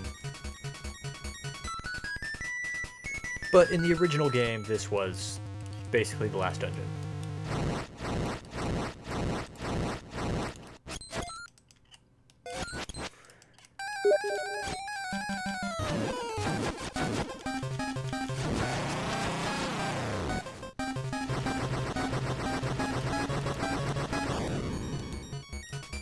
Here we go. Level 8, Turtle Rock, which I recall this dungeon being a monumental pain in the butt. I got stuck here for hours on end when I was a kid. Hopefully that does not happen again tonight.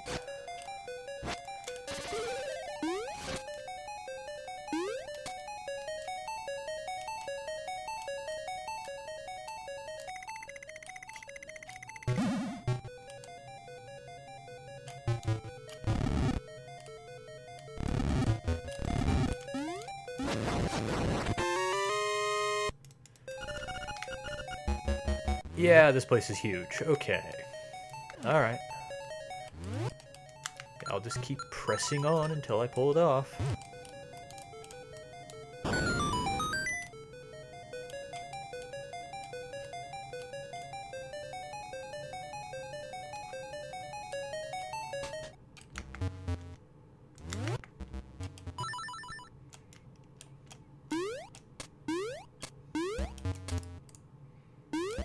Hey, screw you.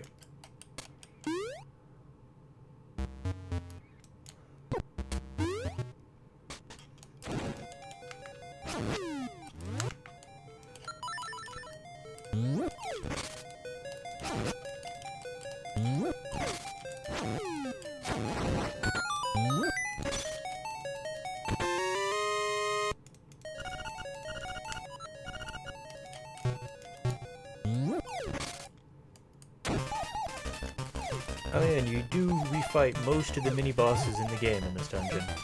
Hey, come on.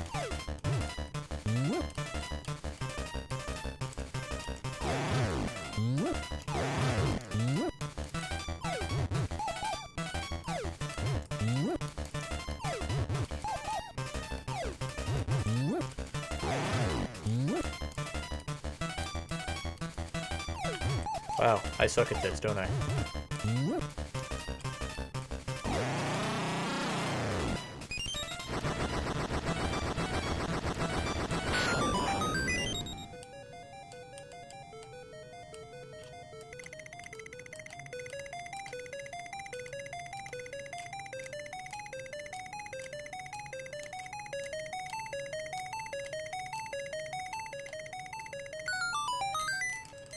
And it was puzzles like that that kept me stuck here for hours on end. Luckily, I remember them. So, should reduce the pain considerably.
Really?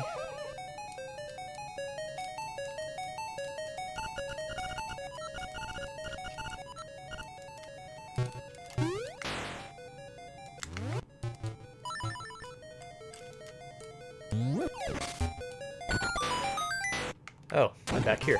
You see what I mean about this dungeon?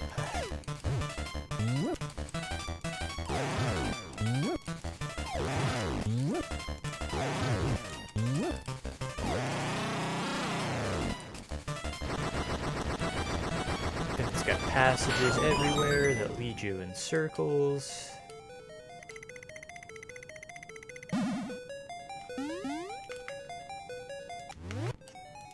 Basically, you just have to keep wandering around until you happen across the right path.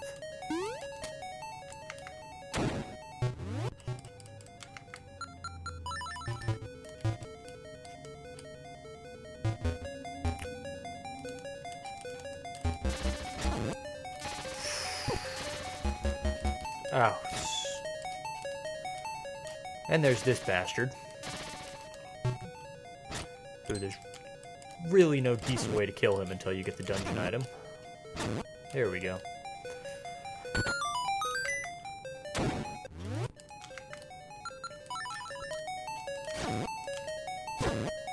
It's the fun thing about the dungeon item here, though, is once you get it, it trivializes the rest of the game. It is the most overpowered item in the entire Zelda series.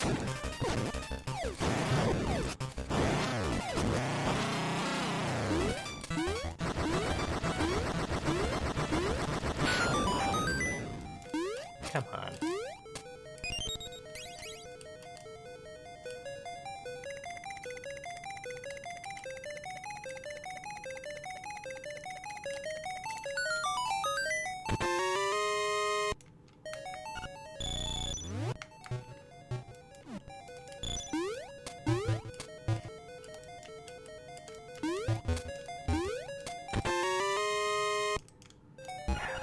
Can I have a compass, please? I really don't need rupees at this point in the game.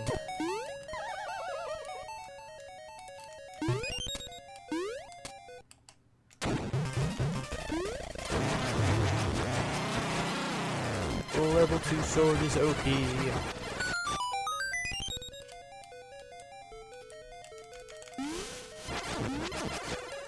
There we go.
Can't do anything in here until I have the dungeon item, so we'll have to come back.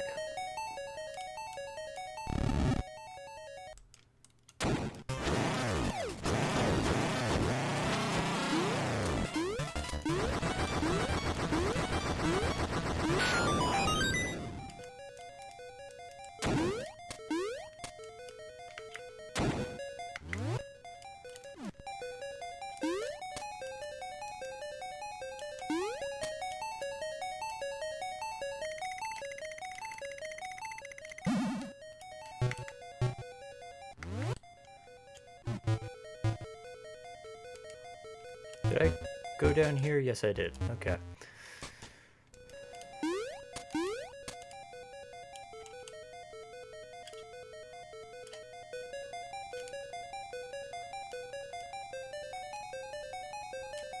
Oh, shoot. Ugh. Yep, this is Turtle Rock.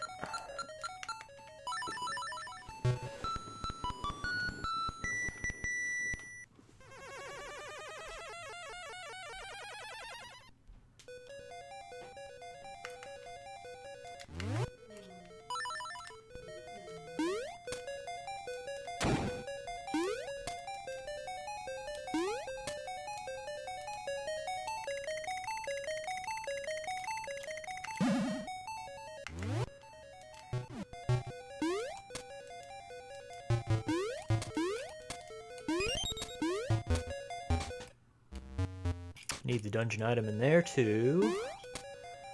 I think I'm kind of getting myself down to the point where I can't do anything until I have the dungeon item, which I haven't even come close to where it's at yet. Not that I remember exactly where it's at to begin with.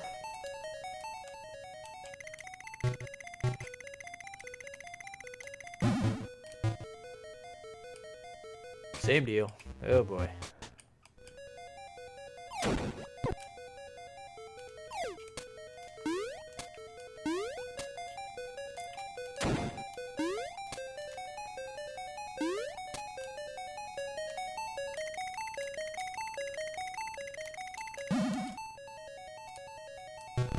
Oh. Oh, come on. Whoever designed this dungeon was a mean person who really liked trial and error gameplay. I am not a fan of trial and error gameplay. Certainly not to this extent. I don't mind making the wrong decision and having to try again. I do mind having to walk all the way back to where I made the mistake from the beginning of the dungeon every time I make a mistake. That I do mind.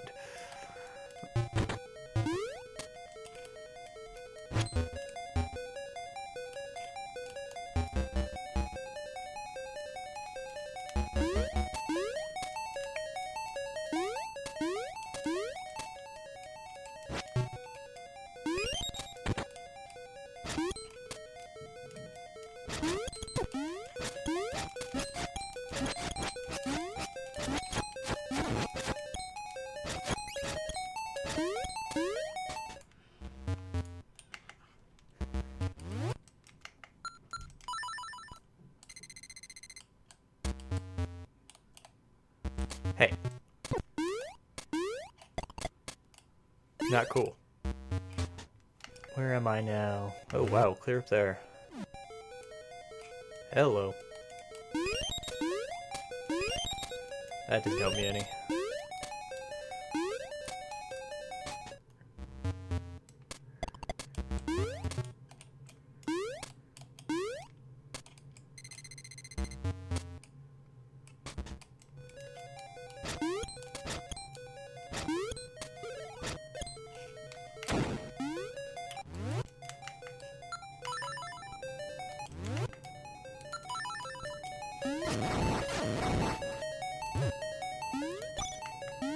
It's actually not the best hidden wall in the world there, because there's bombs floating in the room, and actually, if you look closely, you can see the tile on the floor is actually in the shape of an arrow. I don't have any keys to use in here, though. That does not help me any.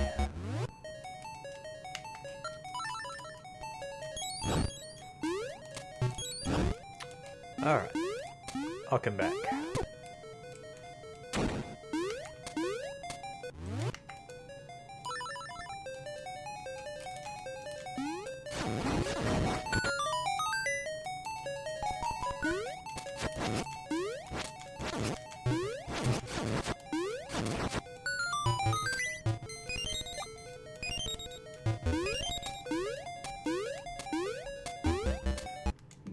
Oh yes, this appearance of Dodongo is quite annoying because I can't actually kill them there, it doesn't do me any good. Oh, why did I use the key there? Oh man. Oh well. We'll have to find some keys elsewhere. I was so focused on that stupid iteration of the Dodongo fight that I forgot to use the key for what I wanted it for.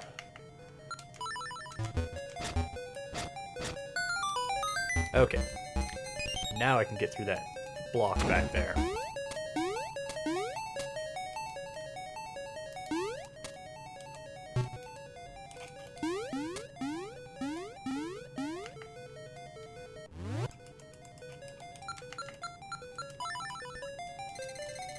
Oh, yay. I already have some, thanks a lot.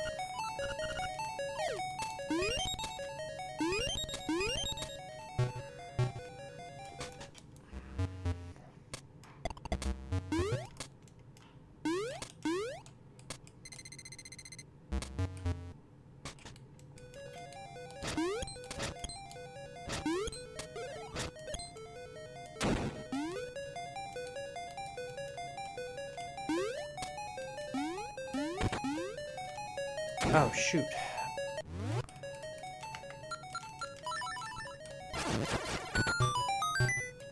It happened again.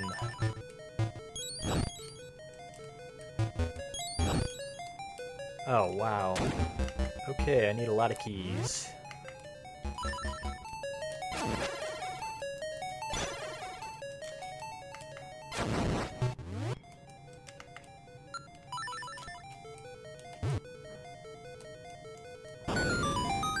Huh, okay.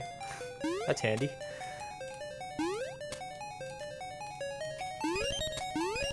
I've actually read about this trick, actually. If you fire a bomb arrow at that wall there, you can actually get through this area with one fewer keys than you would normally need, which is a pretty cool alternate way to get through the dungeon.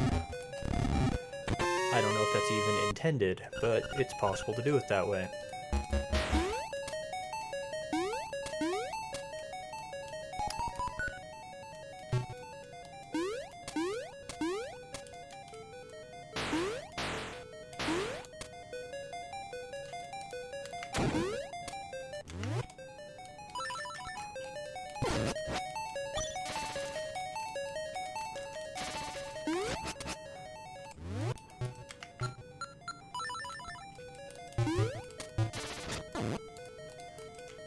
Oh, come on.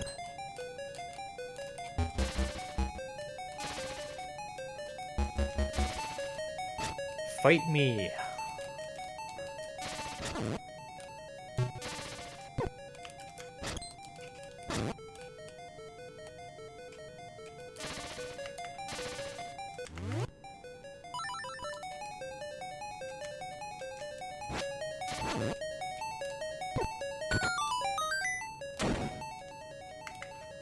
Few things in video games that annoy me more than enemies that won't fight you.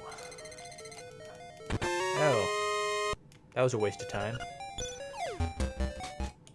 Hey, there's a piece of heart. I should be saying, yay, this is the last piece of heart in the game, but I don't remember where the other three are at, so I haven't got them yet.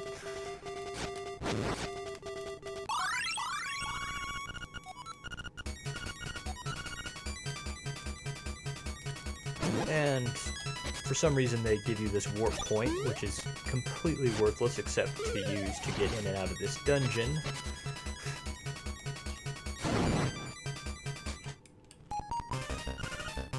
To actually use it to get up into the mountain, not very useful. Okay, now I can fight these guys, and this is what's annoying about them, is I have to fight them from up here. And hopefully I don't run out of bombs doing that. It's happened to me before. It's extremely irritating.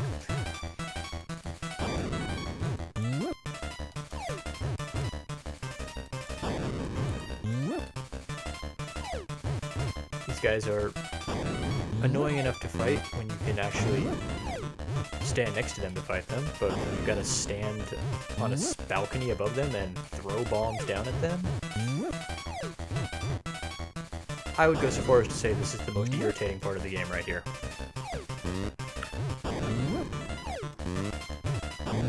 Oh, come on.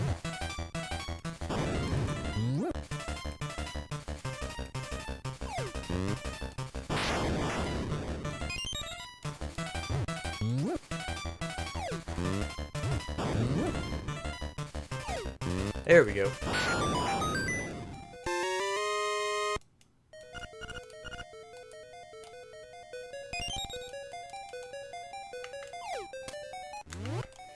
Now I should be able to get through those 2 additional key blocks and get to the dungeon item, and that'll really open up the rest of the dungeon for me.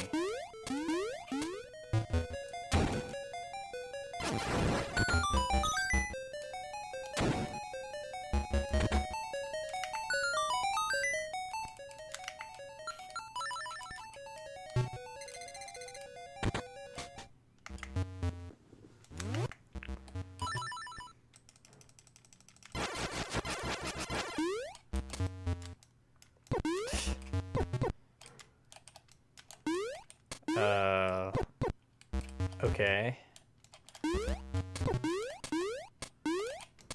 Alright. Screw you, fireballs.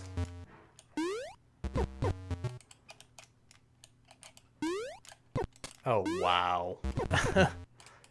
This is... There we go.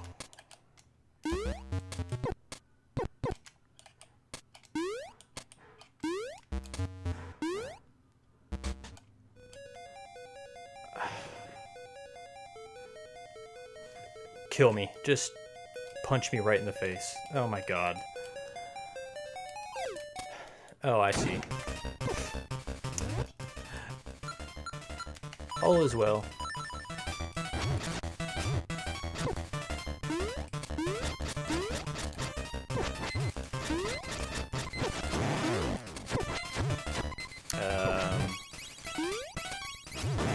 Am I doing something wrong?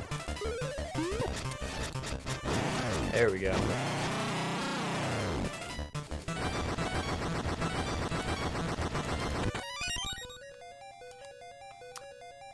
Oh, jeez.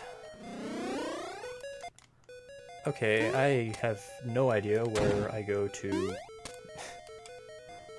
change the columns. I don't remember even seeing a column switch in this dungeon. Oh, this dungeon drives me crazy. It is designed to drive you crazy with all the circles you have to go into just to find anything.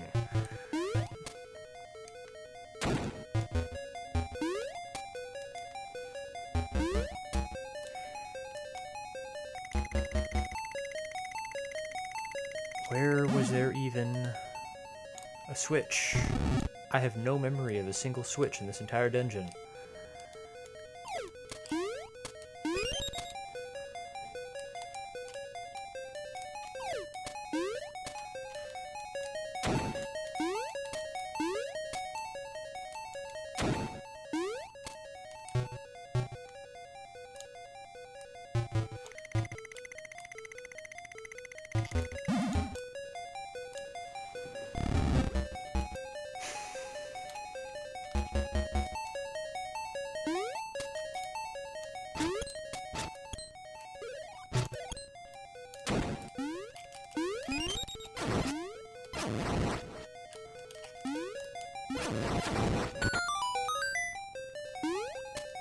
So now I have to re-explore every room in the dungeon to find a switch that I somehow missed.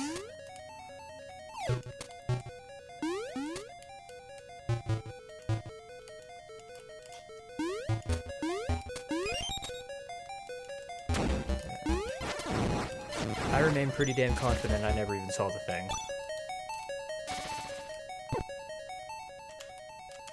Oh, come on.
Oh boy.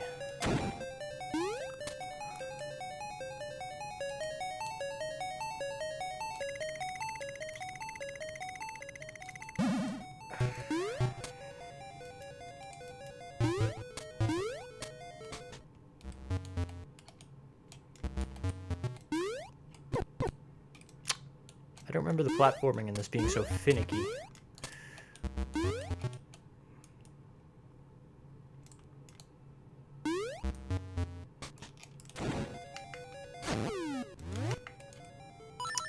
What's that?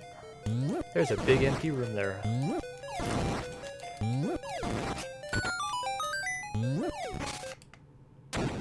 Look at that big empty room there. I'm gonna check that out. I have a feeling that's it.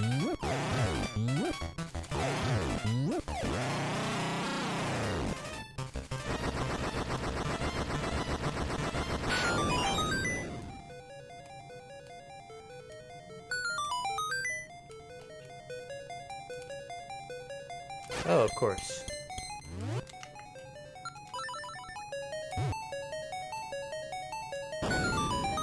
Yep, there we go. Wow.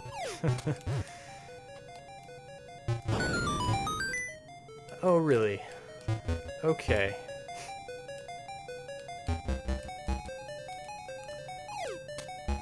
This dungeon is way smarter than I am. With its hidden walls put everywhere. I thought I'd remembered where they were all at, but apparently I didn't. There we go.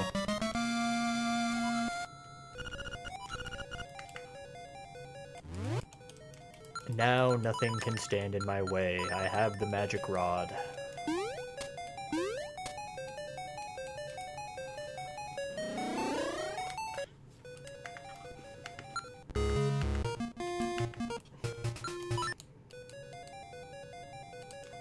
Yeah, screw you. Not so tough now that I have the magic rod, are you?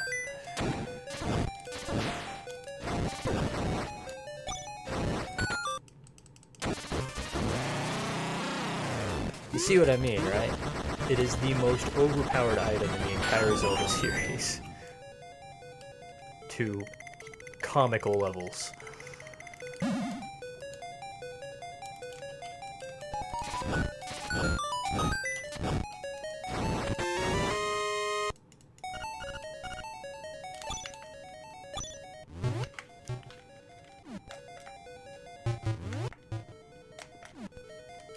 Come on.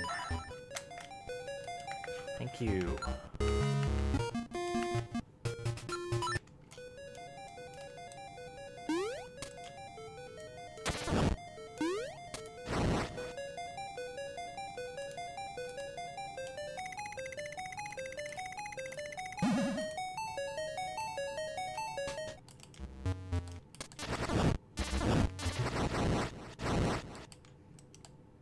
Oh.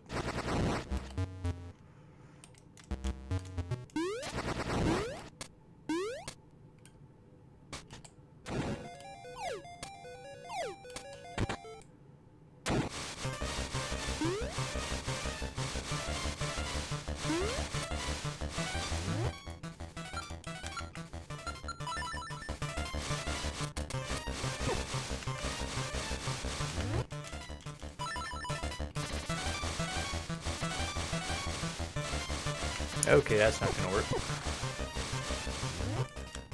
Level 2 sword it is.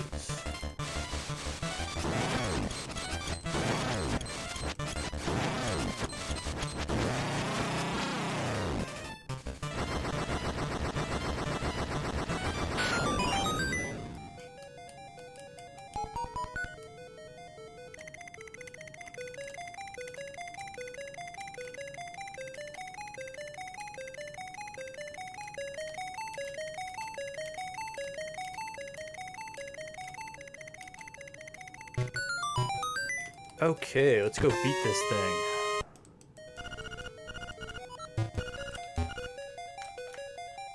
No.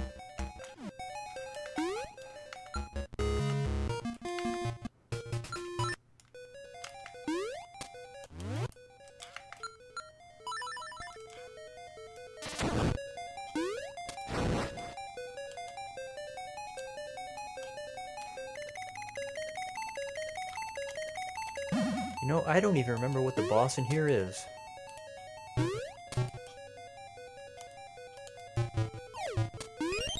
Must be something trivial.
See, that's a pretty cool puzzle. I wish there was more like that in this game, but unfortunately, that's it.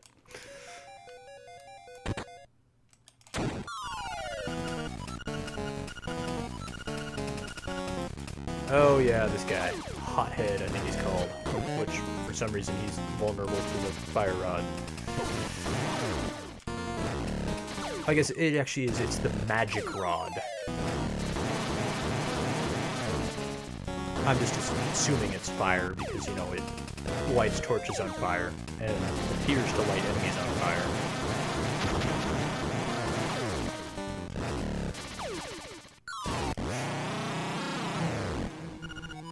Nothing would have to change.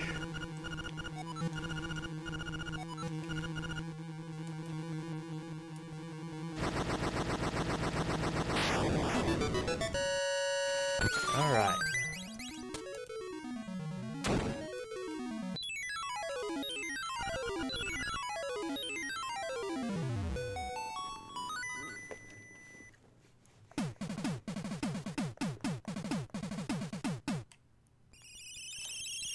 So technically I could go beat the game now if I really wanted to, but I'm going to do the color dungeon, and I'm going to find, let's see here, missing 2 photographs and 3 pieces of heart as well. So I'm going to find those first, and I'm going to cheat and look them up with a guide.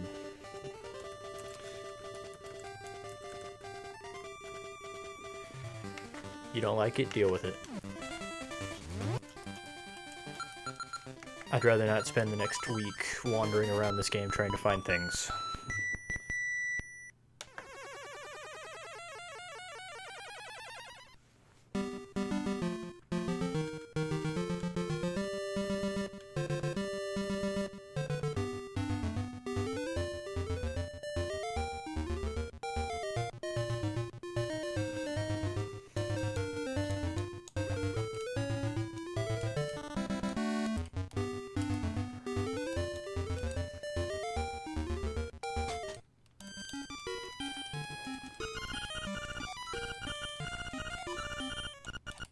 So sell it to me. Why do I have to talk to you twice?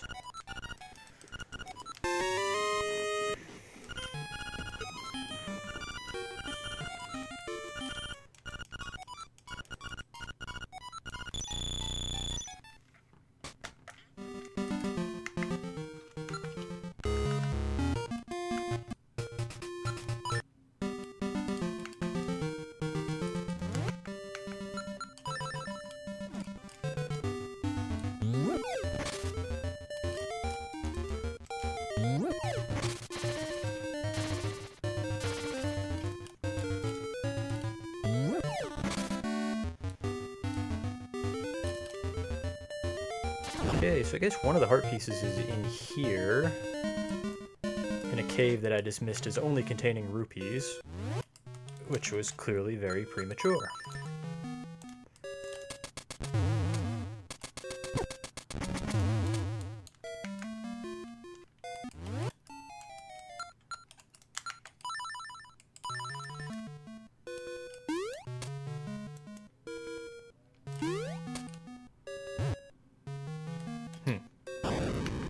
Okay.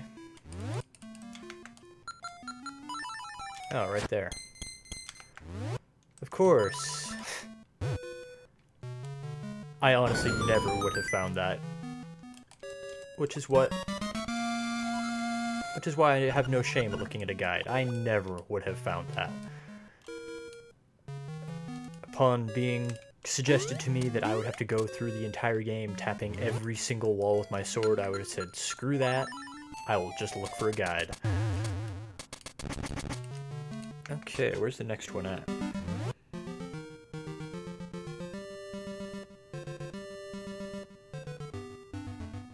Oh. Okay. Yet another one is hidden behind a unmarked wall in a cave I've already visited.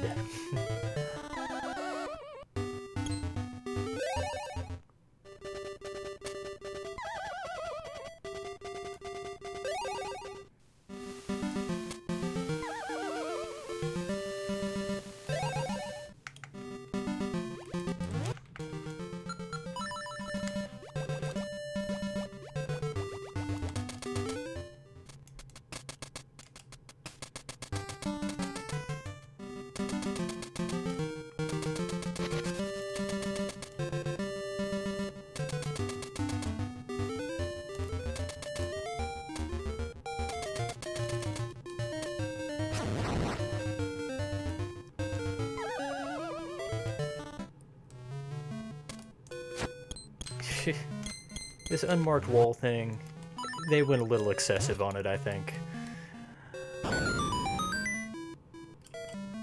Okay, now where's the last one? Probably also behind an unmarked wall somewhere.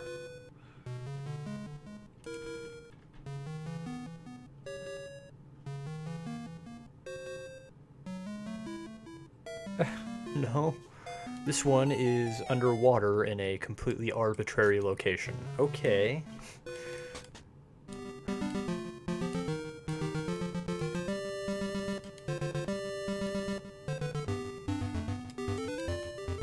So yeah, not a fan of how they hid the heart pieces in this one. Let's just stick them in random places. And give no hint whatsoever, like, whatsoever, that they are there. Okay. That sounds like a good plan. Let's do that. No, let's not do that. That's a bad plan. Is this guy finished with his painting yet? Okay. I don't know what I'm supposed to be seeing.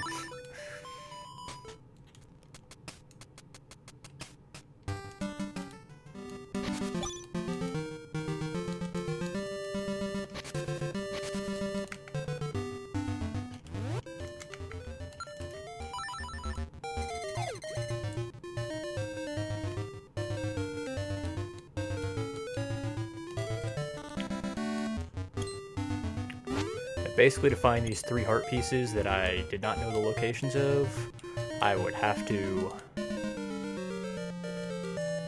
go through the entire game, tapping every wall with my sword, and diving under every water tile in the game, and that would drive me crazy pretty quick. So I have absolutely no shame in looking up the locations with a guide.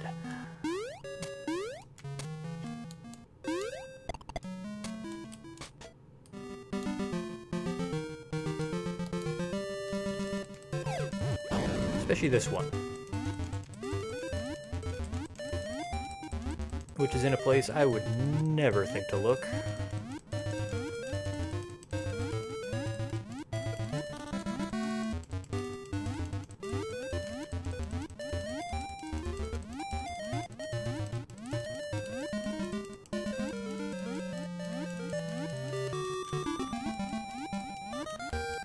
That's ridiculous. Who would think to look there? Okay, but that's every piece of heart in the game now, and every heart container. Yay me.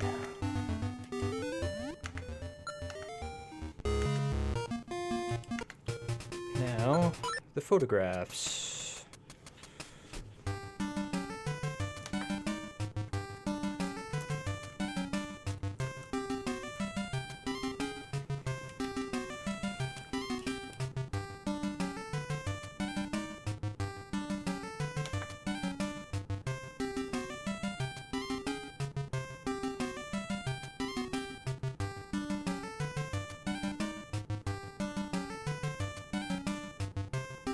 Okay.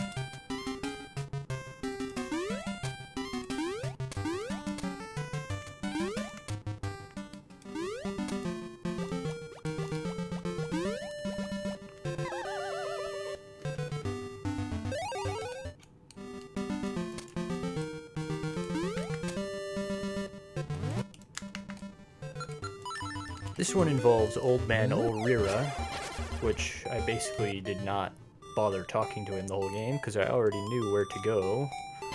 So I did not need the game's help system to find out where to go, because I already knew where to go.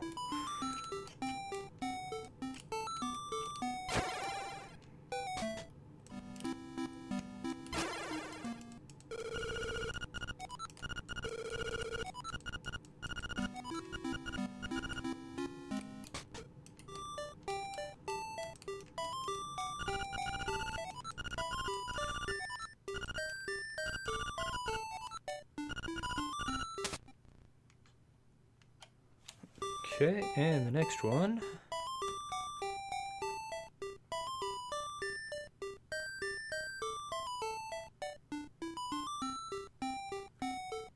Huh. Okay. And for this one, I have to go back and talk to an NPC for the second time, when there's really no reason to believe that you would have to talk to him the second time. So this would be another thing where I would just only be able to find it by retracing my steps throughout the entire game, which is just not something I refuse to do necessarily, but just not something I have time to do anymore.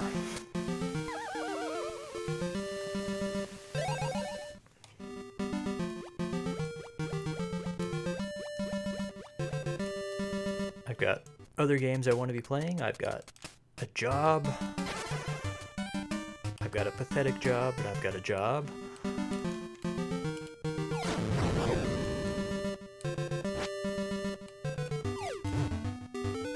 So basically it was either looking these things up with the guide or never having this game 100% completed. Hey, there he is.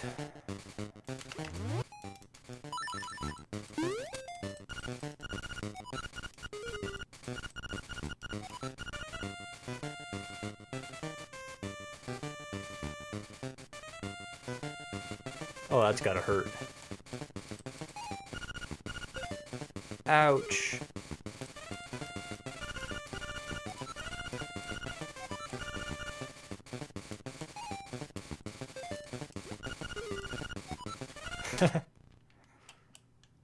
Okay.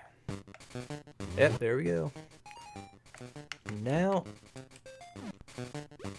I can go do the color dungeon, which hopefully won't take me too long to do, because I would like to also beat this game tonight, but I've got 2.5 hours before I need to be getting off, so that should be plenty of time.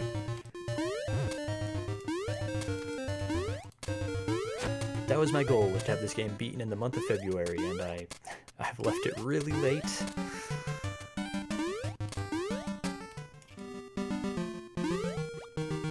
But I think I'm going to pull it off.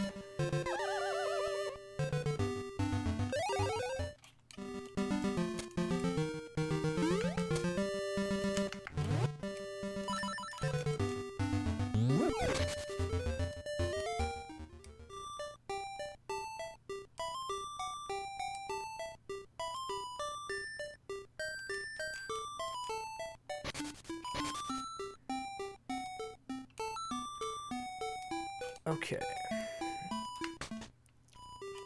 So these are the instructions to get into the color dungeon, which is, that's what it's called, from what I remember. Maybe I should call it the DX dungeon. It's less, it's less concerning a name.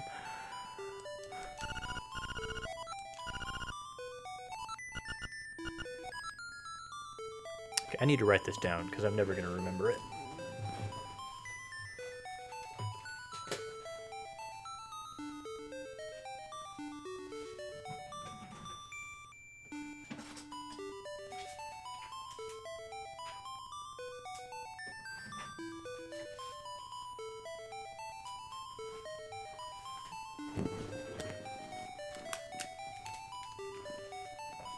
Okay.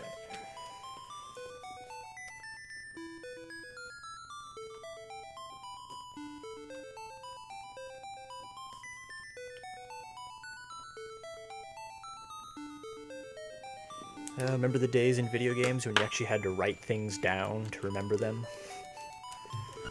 I don't necessarily miss that, but it is nice to go back and relive that.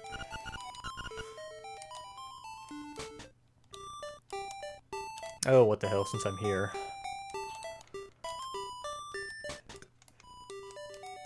Selecting the item, no. One of these books has Dark Secrets and Mysteries, this is it. Since I have the magnifying lens, I can actually interpret this book, and it gives me the directions to get to the final boss of the game.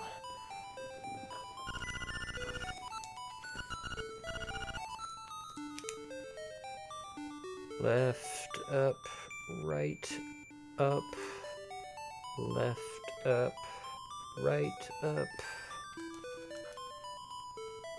Oh, well, that's easy enough. Left, up, right, up, left, up, right, up. I can remember that.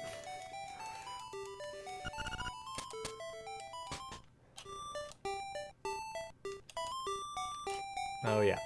And let's get the boomerang.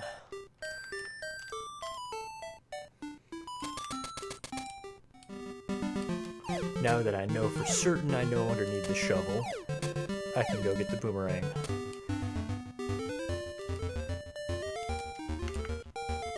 Which is not quite on the level of the magic rod in terms of hilariously overpowered, but it's a pretty good item.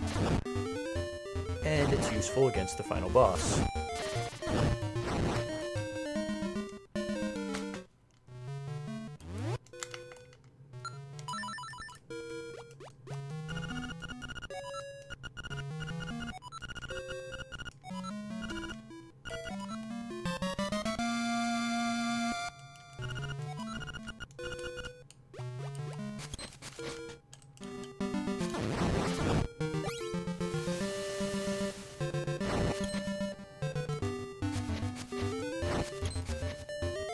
See, it's a pretty good item too. It just doesn't have the range that the fire magic rod has. Now let's head to the cemetery, the color dungeon, or the DX dungeon. And then we can head to the end of the game.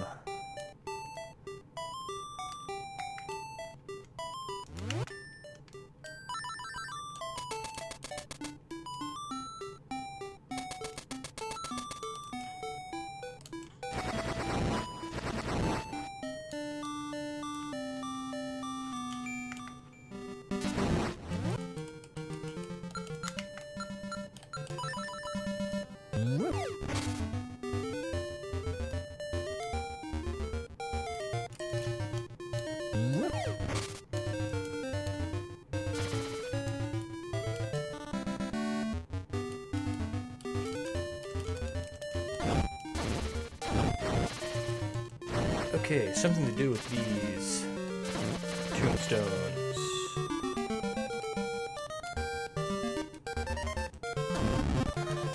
Two to the left. Up. To the right. And up. There we go.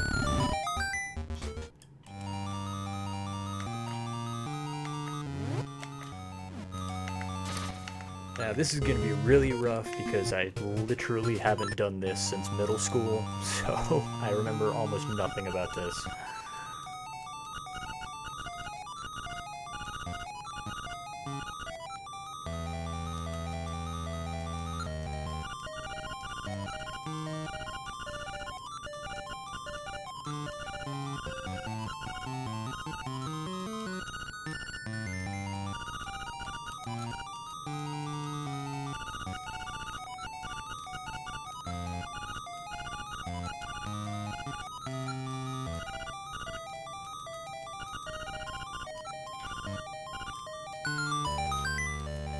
Whoa, hello.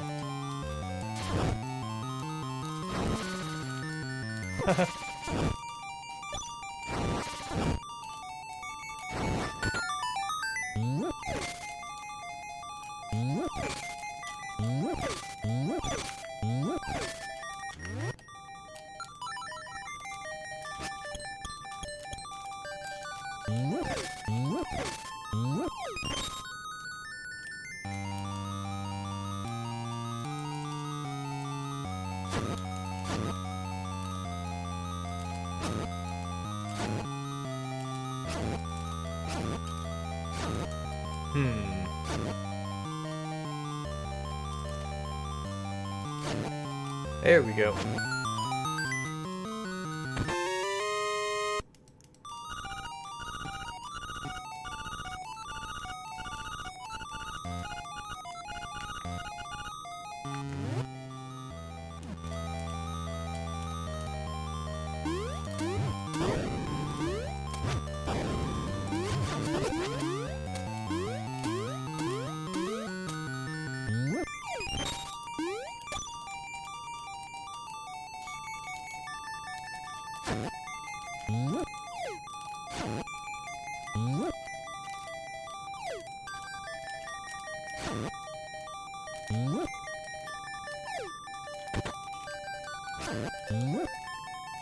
Hey, come on. Work with me here.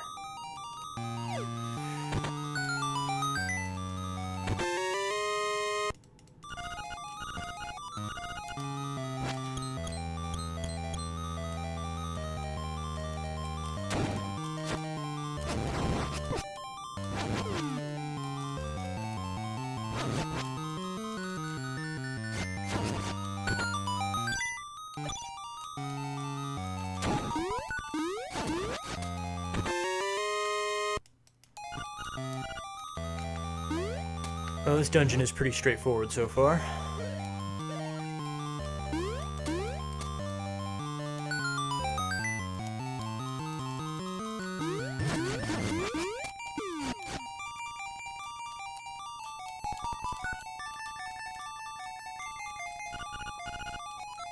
Make all the red blue. Okay.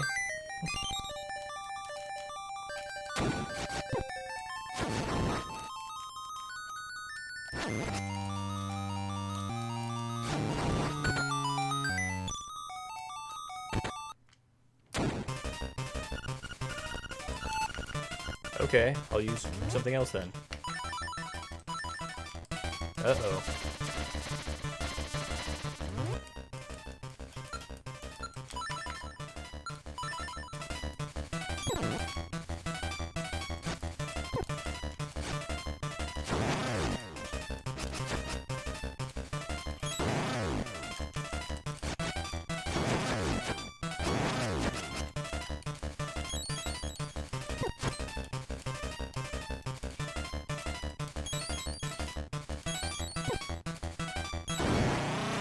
Eh, he wasn't so tough.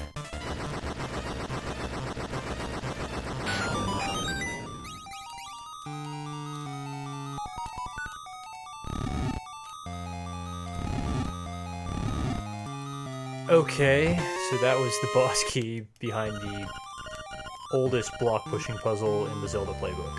Okay.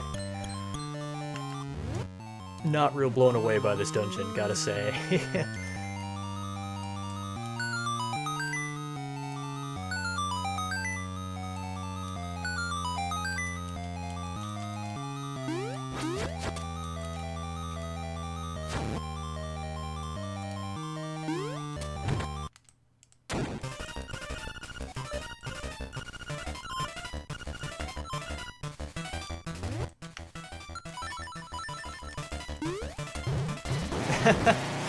Yeah. Okay.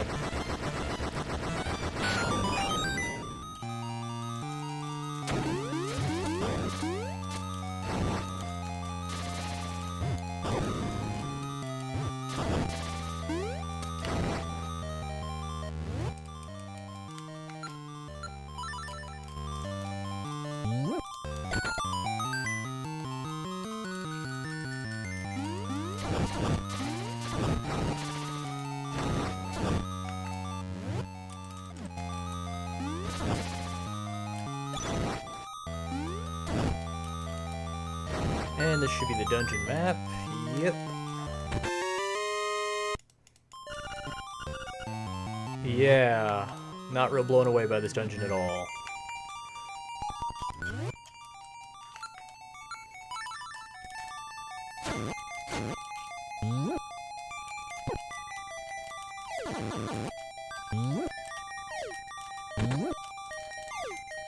Hey, that works.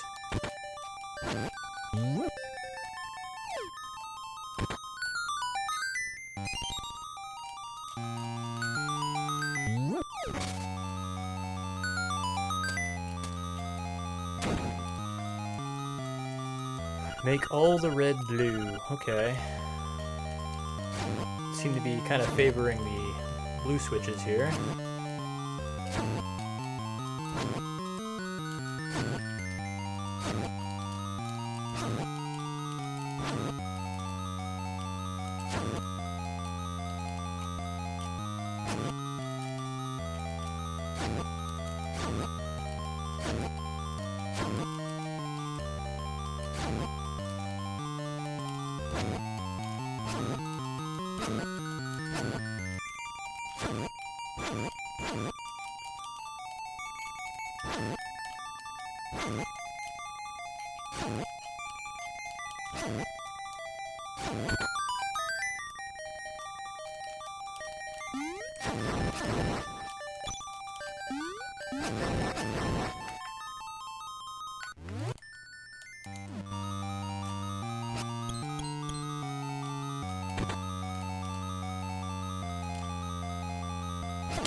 Okay. Hey!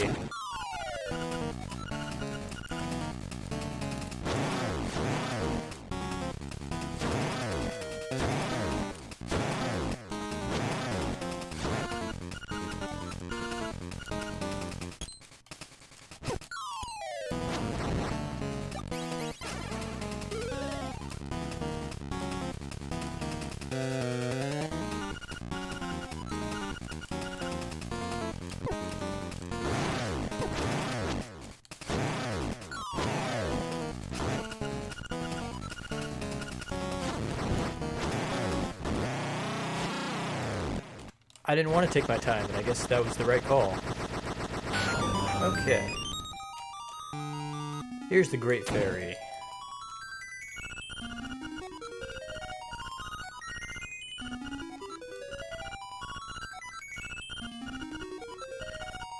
I want red.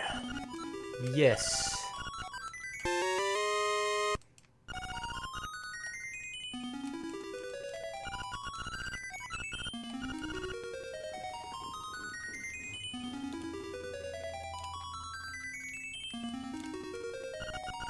Don't take me out. Okay, let's go beat this thing. Yeah, that was pretty pathetic. But it's just a bonus dungeon, who cares? I actually kind of wish I had gone there and done it earlier, because I could have used the power from the red tunic, but oh well. Now I have a level 2 sword, and I have my damage doubled. So, obviously, I deal ridiculous damage now.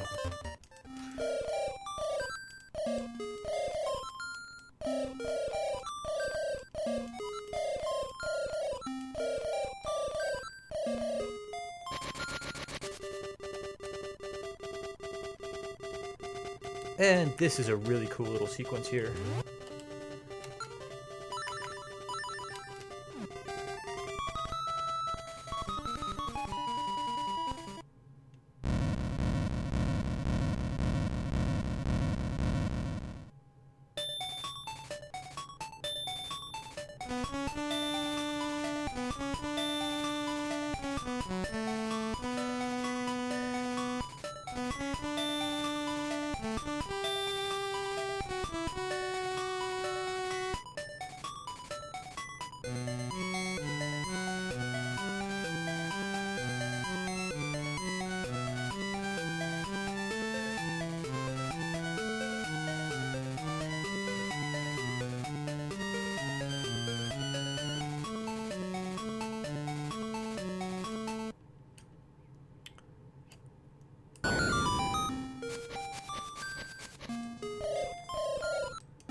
Windfish's egg. This is it. This is the end of the game.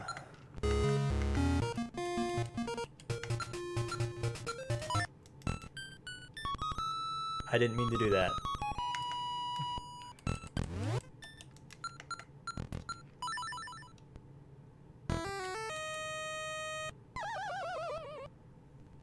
Okay, left, up, right, up, left, up, right,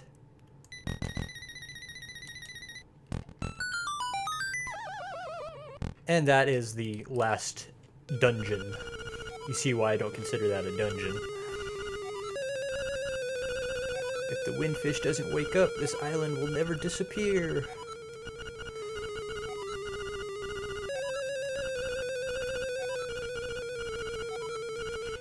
Let's rumble. But this is a pretty cool final boss fight right here. It's got a lot of variety in it.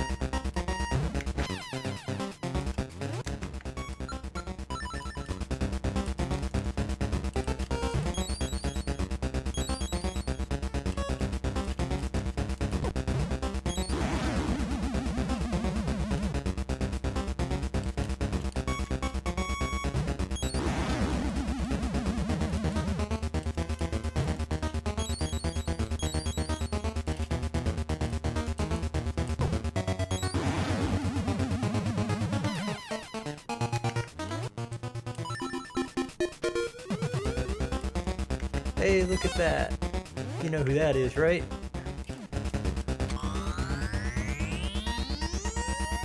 It's Aghanim.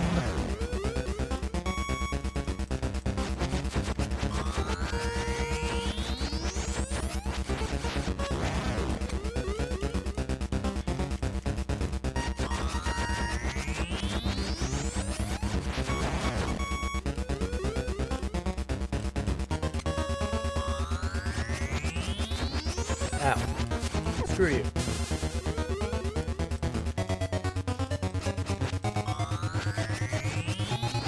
Hey, come on. Shoot your reflective stuff at me.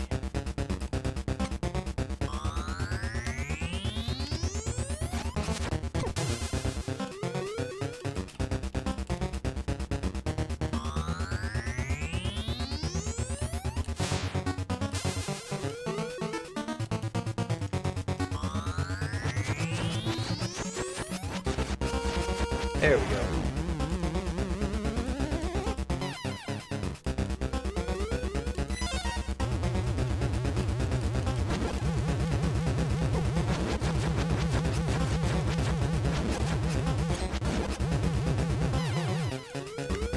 And now Ganon! No kidding. I don't remember how to damage this form. Oh shoot.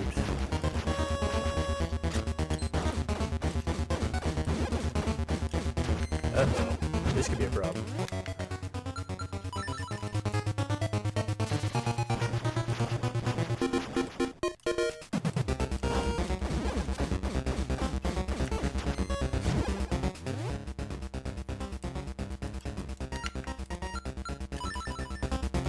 Uh-oh. This is problematic.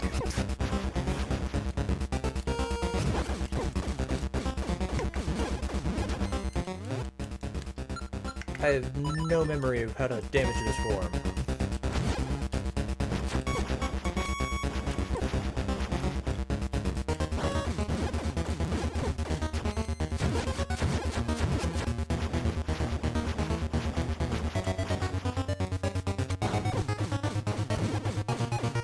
Oh, there we go. Spin attacks.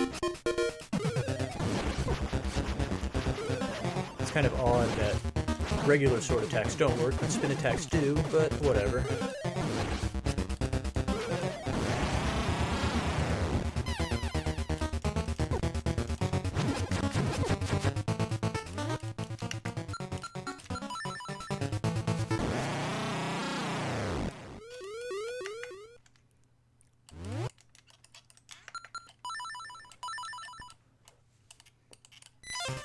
And this is for keeps. This is the end of the boss.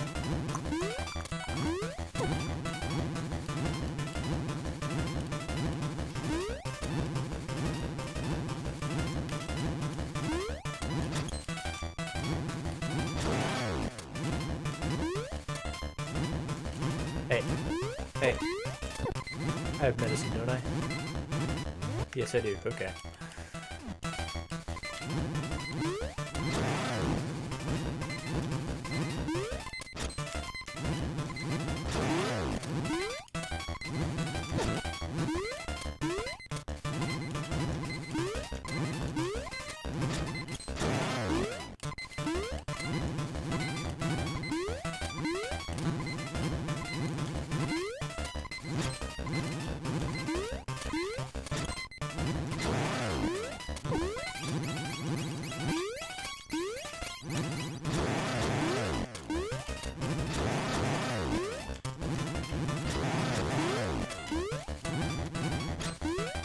Come on. Open that eye. Let's go.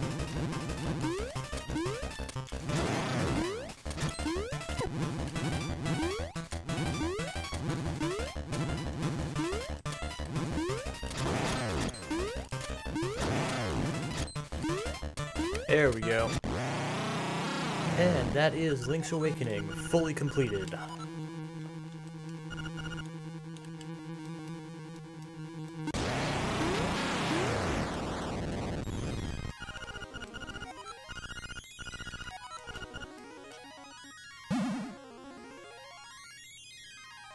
So enjoy the ending.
Alright, there's some kind of error with the video stream, so the credits aren't showing up correctly.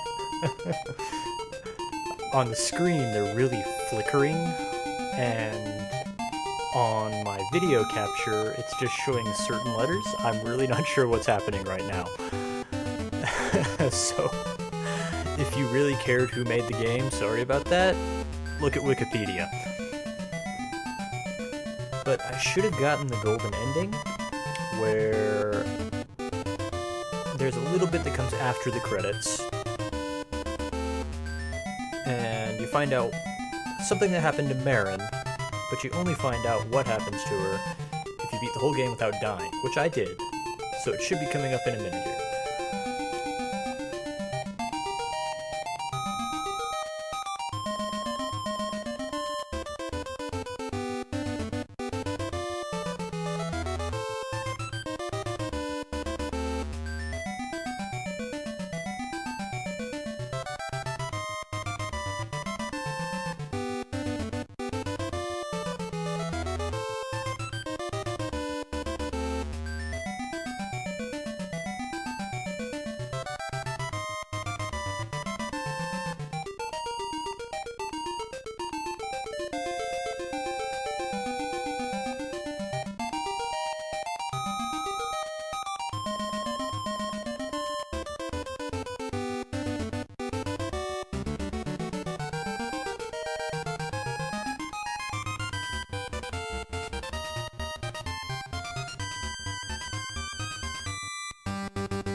And I would like to thank you for making it. This is a very good game, even though I got a little frustrated in the face shrine there.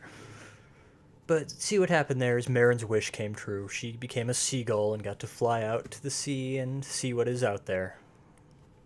But, you know, she's a seagull now. She's vermin with wings. I don't know why she would wish that.